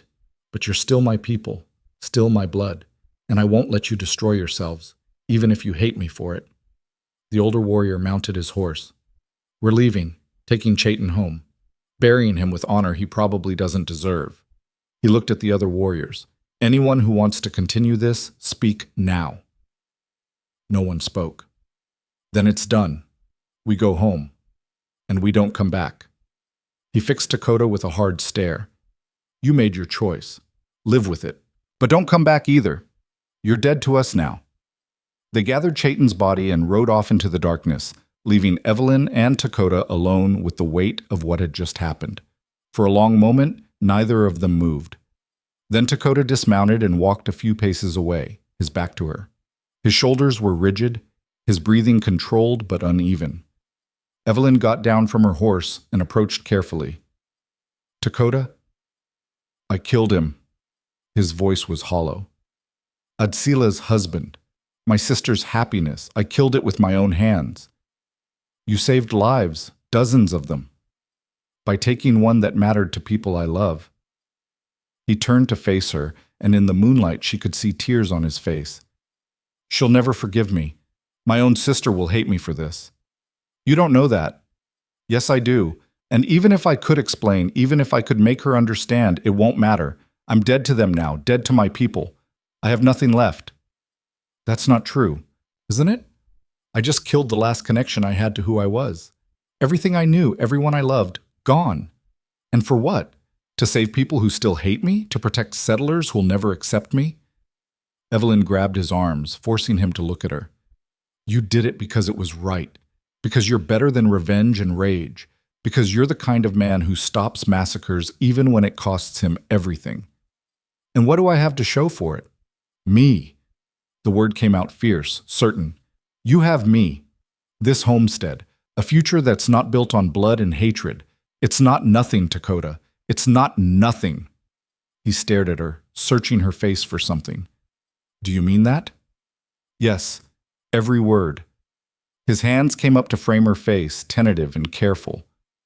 When did this become real for you? When did it stop being survival and start being something else? I don't know. Somewhere between you taking a bullet for me that you didn't have to take and me standing between you and a firing squad. Somewhere in there it stopped being pretend. For me, too, he whispered. Then he kissed her. It wasn't gentle. It was desperate and fierce, fueled by adrenaline and grief and the terrible knowledge that they'd both lost everything except each other. Evelyn kissed him back just as hard, her hands fisting in his shirt, pulling him closer. When they finally broke apart, both breathing hard, she rested her forehead against his. We need to check on the Morrisons, she said. Make sure they're all right. I know. And then we need to get back before word spreads about what happened here. I know that too. But neither of them moved. They stood there in the darkness, holding on to each other, two people who'd lost everything and somehow found something in the wreckage. Finally, reluctantly, they pulled apart and remounted their horses. The Morrison homestead was quiet when they approached. The family gathered on the porch with weapons ready. John Morrison recognized them and lowered his rifle. We heard fighting. Thought we were next. You're safe, Evelyn said. It's over. Over how? Dakota spoke up, his voice tired but steady. The war party's gone. They won't be back. How can you be sure? Because I killed their leader, and the rest decided revenge wasn't worth dying for. John Morrison stared at him for a long moment. Then he nodded slowly. Then I owe you my family's lives. You don't owe me anything. Yes, I do, and I'll make sure others know what you did here tonight. It won't change everything, but maybe it'll change something. It was a small offer, barely a promise, but it was more than they'd had before. They rode home as dawn broke, exhausted and covered in blood that wasn't theirs. The cabin looked different somehow when they reached it. Smaller, more fragile, but also more precious. Evelyn tended to Dakota's cuts and scrapes, minor injuries from the fight, nothing serious. He sat still under her ministrations, watching her face with an expression she couldn't quite read. "What?" she asked. "I was just thinking about how strange it is. A month ago, you were a stranger, an enemy. Now you're—" He trailed off. "Now I'm what?" "Everything. You're everything." The words hit her square in the chest. She set down the bandages and looked at him properly. "I feel the same way, and that terrifies me." "Why?" "Because I already lost one husband to this territory. I'm not sure I can survive losing another." "You won't." He took her hand. "Because I'm not going anywhere. I've got nowhere else to go and no one else to be with. This is it for me. You're it for me. Even after everything you just lost? Especially after. Because you're the only good thing I have left." He pulled her closer. "I love you, Evelyn Cross. I don't know when it happened or how, but it's true." She felt tears burning in her eyes. "I love you too. And that's the most terrifying thing I've ever said." He smiled, tired and genuine. "Then we'll be terrified together." They fell asleep in the loft that night, tangled together in the narrow bed, too exhausted for anything but holding on.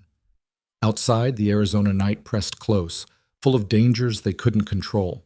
But inside, for the first time since this all began, Evelyn felt something that might have been peace. She'd started this journey trying to survive. Now, impossibly, she was starting to believe they might actually live instead. The news spread faster than wildfire. By the time the sun was fully up, riders were already moving across the territory, carrying word of what had happened. The war party stopped, the massacre prevented, and at the center of it all, the unlikely pair that nobody had expected to matter, Evelyn Cross and the man she'd claimed as her husband. Captain Garrett arrived at their homestead 3 days later with a small contingent of soldiers. Evelyn saw them coming from a distance and felt her stomach drop, but Dakota put a hand on her shoulder. "It's all right," he said quietly. "This time, I think it's different." He was right. Garrett dismounted with an expression that was weary rather than hostile, and when he spoke, there was something in his voice that hadn't been there before. Respect, maybe, or at least acknowledgement. "Mrs. Cross, Dakota." He nodded to them both. "I'm here in an official capacity." "To arrest us?" Evelyn asked. "To thank you." The word seemed to cost him something. "John Morrison rode to the outpost yesterday. Told me what happened, what you did. By his count, you saved at least 4 homesteads, maybe a dozen families." Dakota leaned against the cabin wall, his arms crossed. "I did what needed to be done. You killed one of your own people to protect settlers. That's more than what needed to be done. That's—" Garrett paused, searching for words. "That's something I didn't think was possible out here. Maybe I was wrong about a lot of things." "Maybe you were," Evelyn said. "Or maybe you're just starting to see things as they actually are, instead of how you assumed they'd be." Garrett's mouth twitched in what might have been a smile. "Fair point." He pulled out a folded paper from his coat. "This is a formal recognition from the territorial government. It acknowledges your marriage as legal and binding, and it grants you both full protection under settler law. No one can touch you without going through proper channels now. No more mob justice, no more accusations without evidence." He handed the paper to Evelyn. She unfolded it, scanning the official seals and signatures. It was real, legal, a shield they desperately needed. "There's more," Garrett continued. "Word's gotten around about what happened. Some people are still angry, still think you're traitors. But others—" He gestured vaguely. "Others are starting to see things differently. The Morrisons have been vocal about what you did. So has Jake Miller. Even some of the soldiers are saying maybe there's a better way forward than just killing everyone who doesn't look like us. That's a low bar, Dakota said dryly. It's a start. Garrett met his eyes. I'm not saying everything's changed. There's still plenty of hatred out there. But you cracked something open, made people question their assumptions. That matters. Does it matter enough to keep us alive? Evelyn asked. I think so. As long as you both keep your heads down and don't give anyone a reason to come after you again. He paused. And as long as you understand that you're walking a very narrow line. One mistake, one hint of trouble, and all this goodwill evaporates. We understand, Dakota said. Garrett nodded and remounted his horse. Before riding off, he looked back at them one more time. For what it's worth, I'm glad I was wrong about you, both of you. Then he was gone, leaving them standing in the yard with a piece of paper that might actually keep them safe. Evelyn read through the document again, hardly believing it was real. Did that just happen? I think it did. So we're, what, officially legitimate now? Apparently. Dakota moved beside her, reading over her shoulder, though I'm not sure what that means in practice. It means we get to stay, keep building, stop looking over our shoulders every 5 minutes. You really think it'll be that easy? No, but I think it's possible now. That's more than we had yesterday. He wrapped an arm around her waist, pulling her close. It still felt new, this casual intimacy between them, but it also felt right in a way that scared her less each day. We should celebrate, she said. With what? We're nearly out of supplies. Then we go into town, together. Show everyone we're not hiding anymore. Dakota tensed. That's a terrible idea. Probably. But we can't live in fear forever. If Garrett's right and some people are changing their minds, we should let them see us. Let them see we're not the enemy they thought we were. And the ones who haven't changed their minds? We deal with them if we have to, but we don't let them control our lives anymore. He studied her face, looking for doubt or fear. Finding neither, he sighed. You're the most stubborn woman I've ever met. Is that a complaint? It's an observation, and maybe a compliment. He kissed her forehead. All right, we go to town, but if this goes badly, I'm never letting you make decisions again. Deal. They rode into Piedra 2 days later, both dressed in their cleanest clothes, both visibly armed. The town looked the same as it always had, dusty and small and unforgiving. But the way people looked at them had changed. Some still stared with open hostility. Samuel Tucker watched them from his store window with narrowed eyes.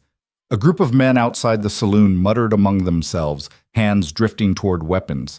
But others nodded. A few even raised hands in greeting. An old woman Evelyn didn't recognize actually smiled at them. They tied their horses outside the general store, and Evelyn took a deep breath before walking inside. Tucker was behind the counter, his expression sour. Mrs. Cross. He didn't acknowledge Dakota at all. Mr. Tucker, I need supplies. I told you before, I know what you told me, but I'm back, and I'm still a paying customer. Are you going to serve me or not? Tucker's jaw worked. Behind him, his wife appeared from the back room. Martha Tucker was a soft-spoken woman who'd always been kind to Evelyn before all this started. She looked at them both, then at her husband. Sam, she said quietly, they stopped the war party, saved the Morrisons. You know that. That doesn't change what they are. What are we exactly? Dakota asked. His voice was calm, but there was steel underneath. A married couple trying to survive? People who stopped a massacre? Or are we just whatever you need us to be to justify your hatred? Tucker's face went red. How dare you? Answer the question, Evelyn cut in. What are we? Because I'd really like to know. Martha stepped forward. You're customers. And you're welcome here. She ignored her husband's sharp look. What do you need? Evelyn rattled off a list. Flour, salt, coffee, ammunition, standard supplies. Martha gathered them efficiently while Tucker stood frozen, torn between his prejudice and his wife's defiance. When the supplies were packed and paid for, Martha handed them over with a small smile. It's good to see you both doing well. And thank you. for what you did." "You're welcome," Evelyn said. As they were leaving, Tucker finally found his voice. "This doesn't mean anything. People might be grateful now, but it won't last. You're still—" "Still what, Sam?" Martha's voice was sharper than Evelyn had ever heard it. "Still human? Still our neighbors? Still the people who saved lives while you sat here counting money and nursing your hatred?" Tucker had no answer for that. Outside, Evelyn and Dakota loaded the supplies onto their horses. The men from the saloon were watching, but they didn't approach. The tension in the air was thick, but it wasn't violent. Not yet. They were about to mount up when a voice called out, "Mrs. Cross!" Sarah, the young woman from the saloon who'd offered quiet support, hurried over. She looked nervous but determined. "I just wanted to say, what you did was brave, both of you, and I'm glad you're all right." "Thank you," Evelyn said. "That means more than you know." Sarah nodded and hurried away before anyone could see her talking to them too long. But the gesture mattered. Each small act of kindness, each moment of recognition was a crack in the wall of hatred. They rode home with full saddlebags and something that felt almost like hope. Over the next few weeks, things continued to shift. Slowly, grudgingly, but undeniably. John Morrison stopped by one afternoon with two of his ranch hands and helped them repair the fence damaged in the attacks. He didn't say much, but his presence spoke volumes. Jake Miller came by a few days later with a haunch of venison. "Figured you could use it," was all he said before riding off. Even Captain Garrett sent word that the territorial governor had taken note of what happened and was considering new policies for how conflicts with indigenous peoples should be handled. It was vague and probably meant nothing, but it was more than they'd had before. Not everything changed. Hammond never softened. Tucker barely tolerated them. There were still men who looked at Dakota like he was something to be put down, but the active hostility began to fade into something more manageable. Resentment instead of rage, discomfort instead of violence. It was during one of these relatively peaceful weeks that Dakota came back from checking the snares with news that made Evelyn's blood run cold. "Someone's coming," he said. "From the north. Indigenous. Alone." Evelyn grabbed her rifle. "Chayton's people coming back for revenge?" "I don't think so. This person's moving slowly, deliberately, like they want to be seen." They waited in the yard, weapons ready, as the rider approached. As the figure got closer, Evelyn could see it was a woman, thin and exhausted looking, with long black hair and eyes that looked like Dakota's. "No," Dakota breathed. "It can't be." The woman pulled up her horse and dismounted. She stared at Dakota for a long moment, her face a mask of complex emotions. "Hello, brother," she said quietly. "Atsila." His voice cracked on her name. "How did you—" "The warriors who came back told me what happened, that you were alive, that you killed Chayton." Her voice was carefully neutral. "I had to see for myself if it was true." "It's true." Dakota didn't move. "I'm sorry. I know he was your husband. I know you loved him, but he was going to— I know what he was going to do." Adsila's composure cracked slightly. "He told me, bragged about it, said he would burn every settler homestead until they understood our pain." She looked at Evelyn. "You're the woman who saved him." "Yes." "And married him." "Yes." Adsila turned back to Dakota. "He told me you were dead, Chayton. He said the soldiers killed you and he was going to make them pay. I believed him. I mourned you." "I'm sorry," Dakota said again. "Don't be. You did what you had to do." She took a shaking breath. "Chayton. He changed after the soldiers started pushing us off our land. He became someone I didn't recognize, someone who wanted blood more than he wanted peace. I tried to stop him, but he wouldn't listen. He just got angrier." "Adsila, let me finish." She wiped her eyes roughly. "When the warriors came back and told me you killed him, I was angry, furious, ready to ride here and kill you myself. But then they told me why, told me you stopped him from massacring families, from killing children." Her voice broke. "And I realized you did what I should have done, what I was too weak to do." Dakota closed the distance between them and pulled his sister into his arms. She collapsed against him, sobbing, all the grief and rage and relief pouring out at once. Evelyn stood back, giving them space, her own throat tight with emotion. When Adsila finally pulled away, she looked between them both. The elders want you to come back, to our people. They say what you did, stopping Chaitin, showed wisdom and courage. They want to make peace with the settlers, and they think having you as a bridge between our worlds might help. Dakota looked stunned. They want me back? After everything? Not everyone. Some still think you're a traitor, but enough people see the truth, see that you saved lives on both sides. That matters. He turned to Evelyn, conflict written all over his face. I don't know what to say. Evelyn felt her heart contract. This was his chance to go home, to reclaim the life he'd lost. And she should be happy for him. She should encourage him to go. But the thought of losing him felt like dying. You should go, she heard herself say. Your people need you. Your sister needs you. And what about you? I'll be fine. I was alone before. I can be alone again. That's not what I asked. He moved to her, taking her hands. What about you? What do you need? The question broke something open in her chest. I need you to stay. But that's selfish. You have a chance to go home, to make a real difference. I can't ask you to give that up for me. Atsila spoke up quietly. He wouldn't have to give it up. You could come with him. With us. Both Evelyn and Dakota turned to stare at her. What? Evelyn asked. Come with us. Live with our people. Help build the peace. You already proved you're willing to stand against your own kind for what's right. We need people like that. Both of you. Your people would never accept me. Some wouldn't, but some would. Same as the settlers here. Some will never accept Dakota, but some have. It's not perfect anywhere. But at least we'd all be trying. Evelyn looked at Dakota, seeing her own uncertainty reflected back. Is that even possible? Could I survive in your world? I survived in yours, he said. Barely, but I did. And I'd be there to help you, to teach you, same as you helped me. But this homestead, everything Thomas built, is just a place. Thomas is gone. His dream died with him. But you're still here, still alive, still able to build something new. He squeezed her hands. I'm not saying it would be easy. It would probably be the hardest thing either of us ever did. But we'd be together, and we'd be working towards something that actually matters. Atsila watched them both. I'm not asking for an answer now. But come back with me. Meet with the elders. See if it's something you can do. If it's not, you can come back here. No one will stop you.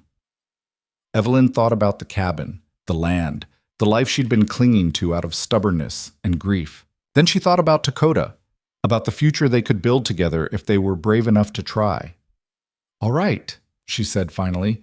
We'll come. We'll try. The journey north took 4 days. Evelyn had never been this deep into indigenous territory, and every mile made her more aware of how out of place she was. But Dakota stayed close, pointing out landmarks, teaching her words in his language, making her feel less like an invader and more like a guest. Adsila rode ahead, scouting and preparing their people for what was coming. Not everyone would be happy about a settler woman entering their lands. They had to be ready for resistance. They reached the village at sunset. It was smaller than Evelyn had expected. Maybe 60 people clustered around temporary shelters and cooking fires. Faces turned to watch them approach, expressions ranging from curious to hostile.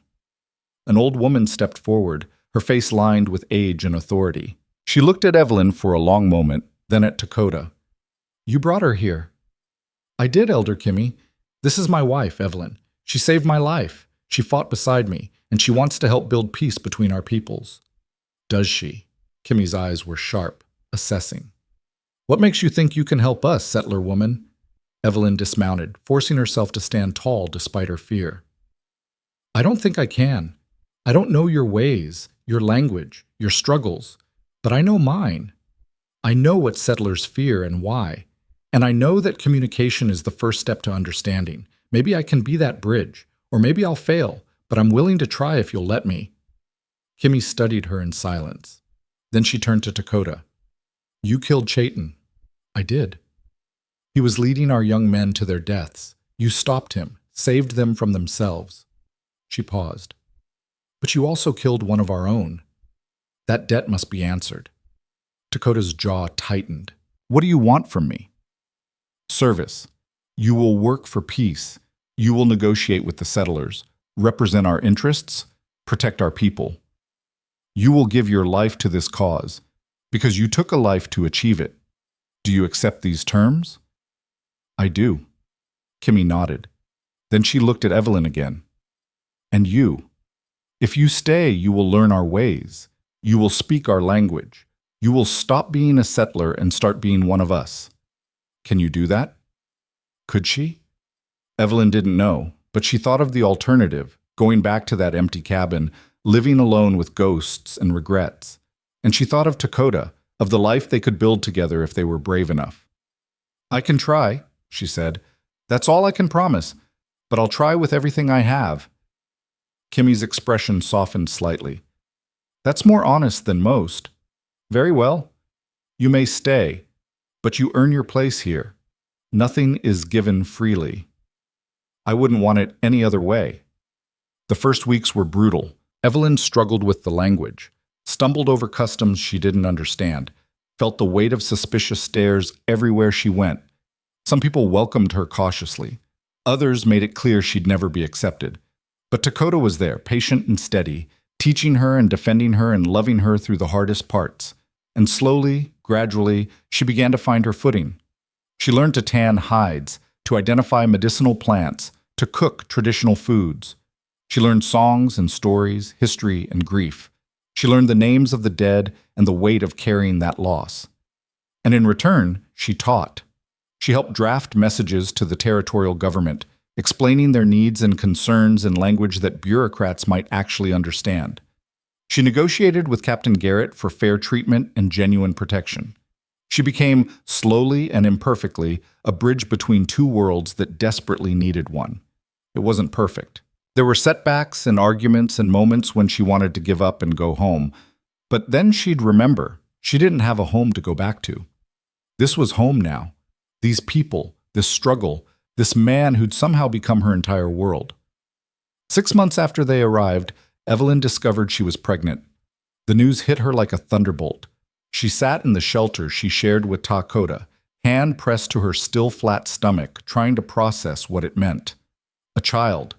A baby that would be both settler and indigenous, belonging fully to neither world and somehow to both.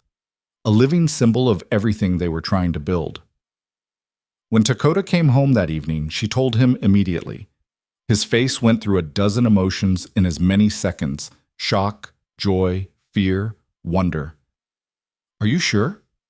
As sure as I can be. He knelt in front of her, his hands covering hers on her stomach. I don't even know what this is. Terrifying, amazing, possibly the worst timing in history. He laughed, the sound bright and genuine. Probably that last one, yes. But also, he looked up at her. Also perfect, a child who can be raised to see both sides, to understand both worlds. Maybe that's what we need. More people who don't have to choose.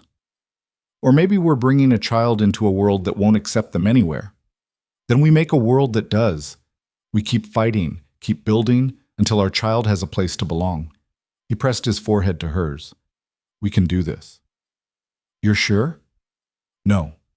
But I'm sure about you. About us. And that's enough. The pregnancy changed things. People who'd been uncertain about Evelyn's place in the community began to soften. She was carrying one of their own now, and that mattered, not to everyone. There were still those who saw her as an invader, her child as a corruption. But enough people accepted her that she finally felt like she might actually belong. The baby came in early spring, a girl with Dakota's dark eyes and Evelyn's stubborn chin. They named her Ayana, which meant eternal blossom in Dakota's language, a symbol of hope and continuity and the future they were building. Captain Garrett came to visit a month after the birth, bringing news and supplies. He held Ayana awkwardly, like he wasn't sure what to do with something so small and fragile. She's beautiful, he said finally. Congratulations. Both of you. Thank you, Evelyn said. What brings you all the way out here? Official business? The territorial governor wants to establish formal treaties with your people. Fair treaties, not the usual garbage that steals land and gives nothing back. He thinks you two might be able to help negotiate them. Dakota looked at Evelyn, then at their daughter. What kind of treaties? Land rights, trade agreements, protection guarantees, things that actually mean something. Garrett paused. I know it's a lot to ask. But if anyone can make this work, it's you. They talked long into the night, weighing options and possibilities. It wouldn't be easy. There would be resistance from both sides, people who'd rather keep fighting than try to understand each other. But it was a chance, a real chance to build something better. We'll do it, Evelyn said finally. But on our terms. No more broken promises, no more taking without giving, equal partners or nothing. Garrett nodded. I'll make sure that's clear. The negotiations took months. Evelyn and Dakota traveled between the village and the territorial capital, carrying messages and hammering out details. There were arguments and setbacks, moments when everything seemed ready to collapse. But slowly, painfully, they built something that resembled actual peace. Land was set aside, guaranteed to remain under indigenous control. Trade routes were established. Protection measures were put in place to prevent more violence. It wasn't perfect. Nothing ever was. But it was real, legal, binding in ways that actually meant something. A year after Ayana was born, they stood together at the signing ceremony. Territorial officials on one side, tribal elders on the other, and Evelyn and Dakota in the middle with their daughter. Bridging the gap, making it real. Elder Kimi signed first, her weathered hand steady on the pen. Then the governor. Then others, one by one, until the document was complete. When it was done, Kimi looked at Evelyn and Dakota. You did this, both of you. Never forget that. We won't, Dakota said. That night, they walked together under the stars, Ayana sleeping against Evelyn's shoulder. Do you ever regret it? Dakota asked. Saving me that day? Everything that came after? Evelyn thought about it, about Thomas and the life she'd lost, about the cabin she'd abandoned and the world she'd left behind, about the hatred and violence and fear. Then she thought about Dakota, about their daughter, about the peace they'd built with bleeding hands and stubborn hearts. No, she said, not even for a second. He kissed her then, gentle and certain, and she kissed him back with everything she had. They stood there under the Arizona sky, two people who'd found each other in the worst possible circumstances, and somehow built something beautiful. The frontier was still harsh, still unforgiving, but they'd carved out a place in it, a space where different worlds could meet and maybe, just maybe, learn to live together. It wasn't the ending Evelyn had imagined when she first found Dakota bleeding under that mesquite tree. It was something stranger, harder, and infinitely more precious. It was home, and that, finally, was enough.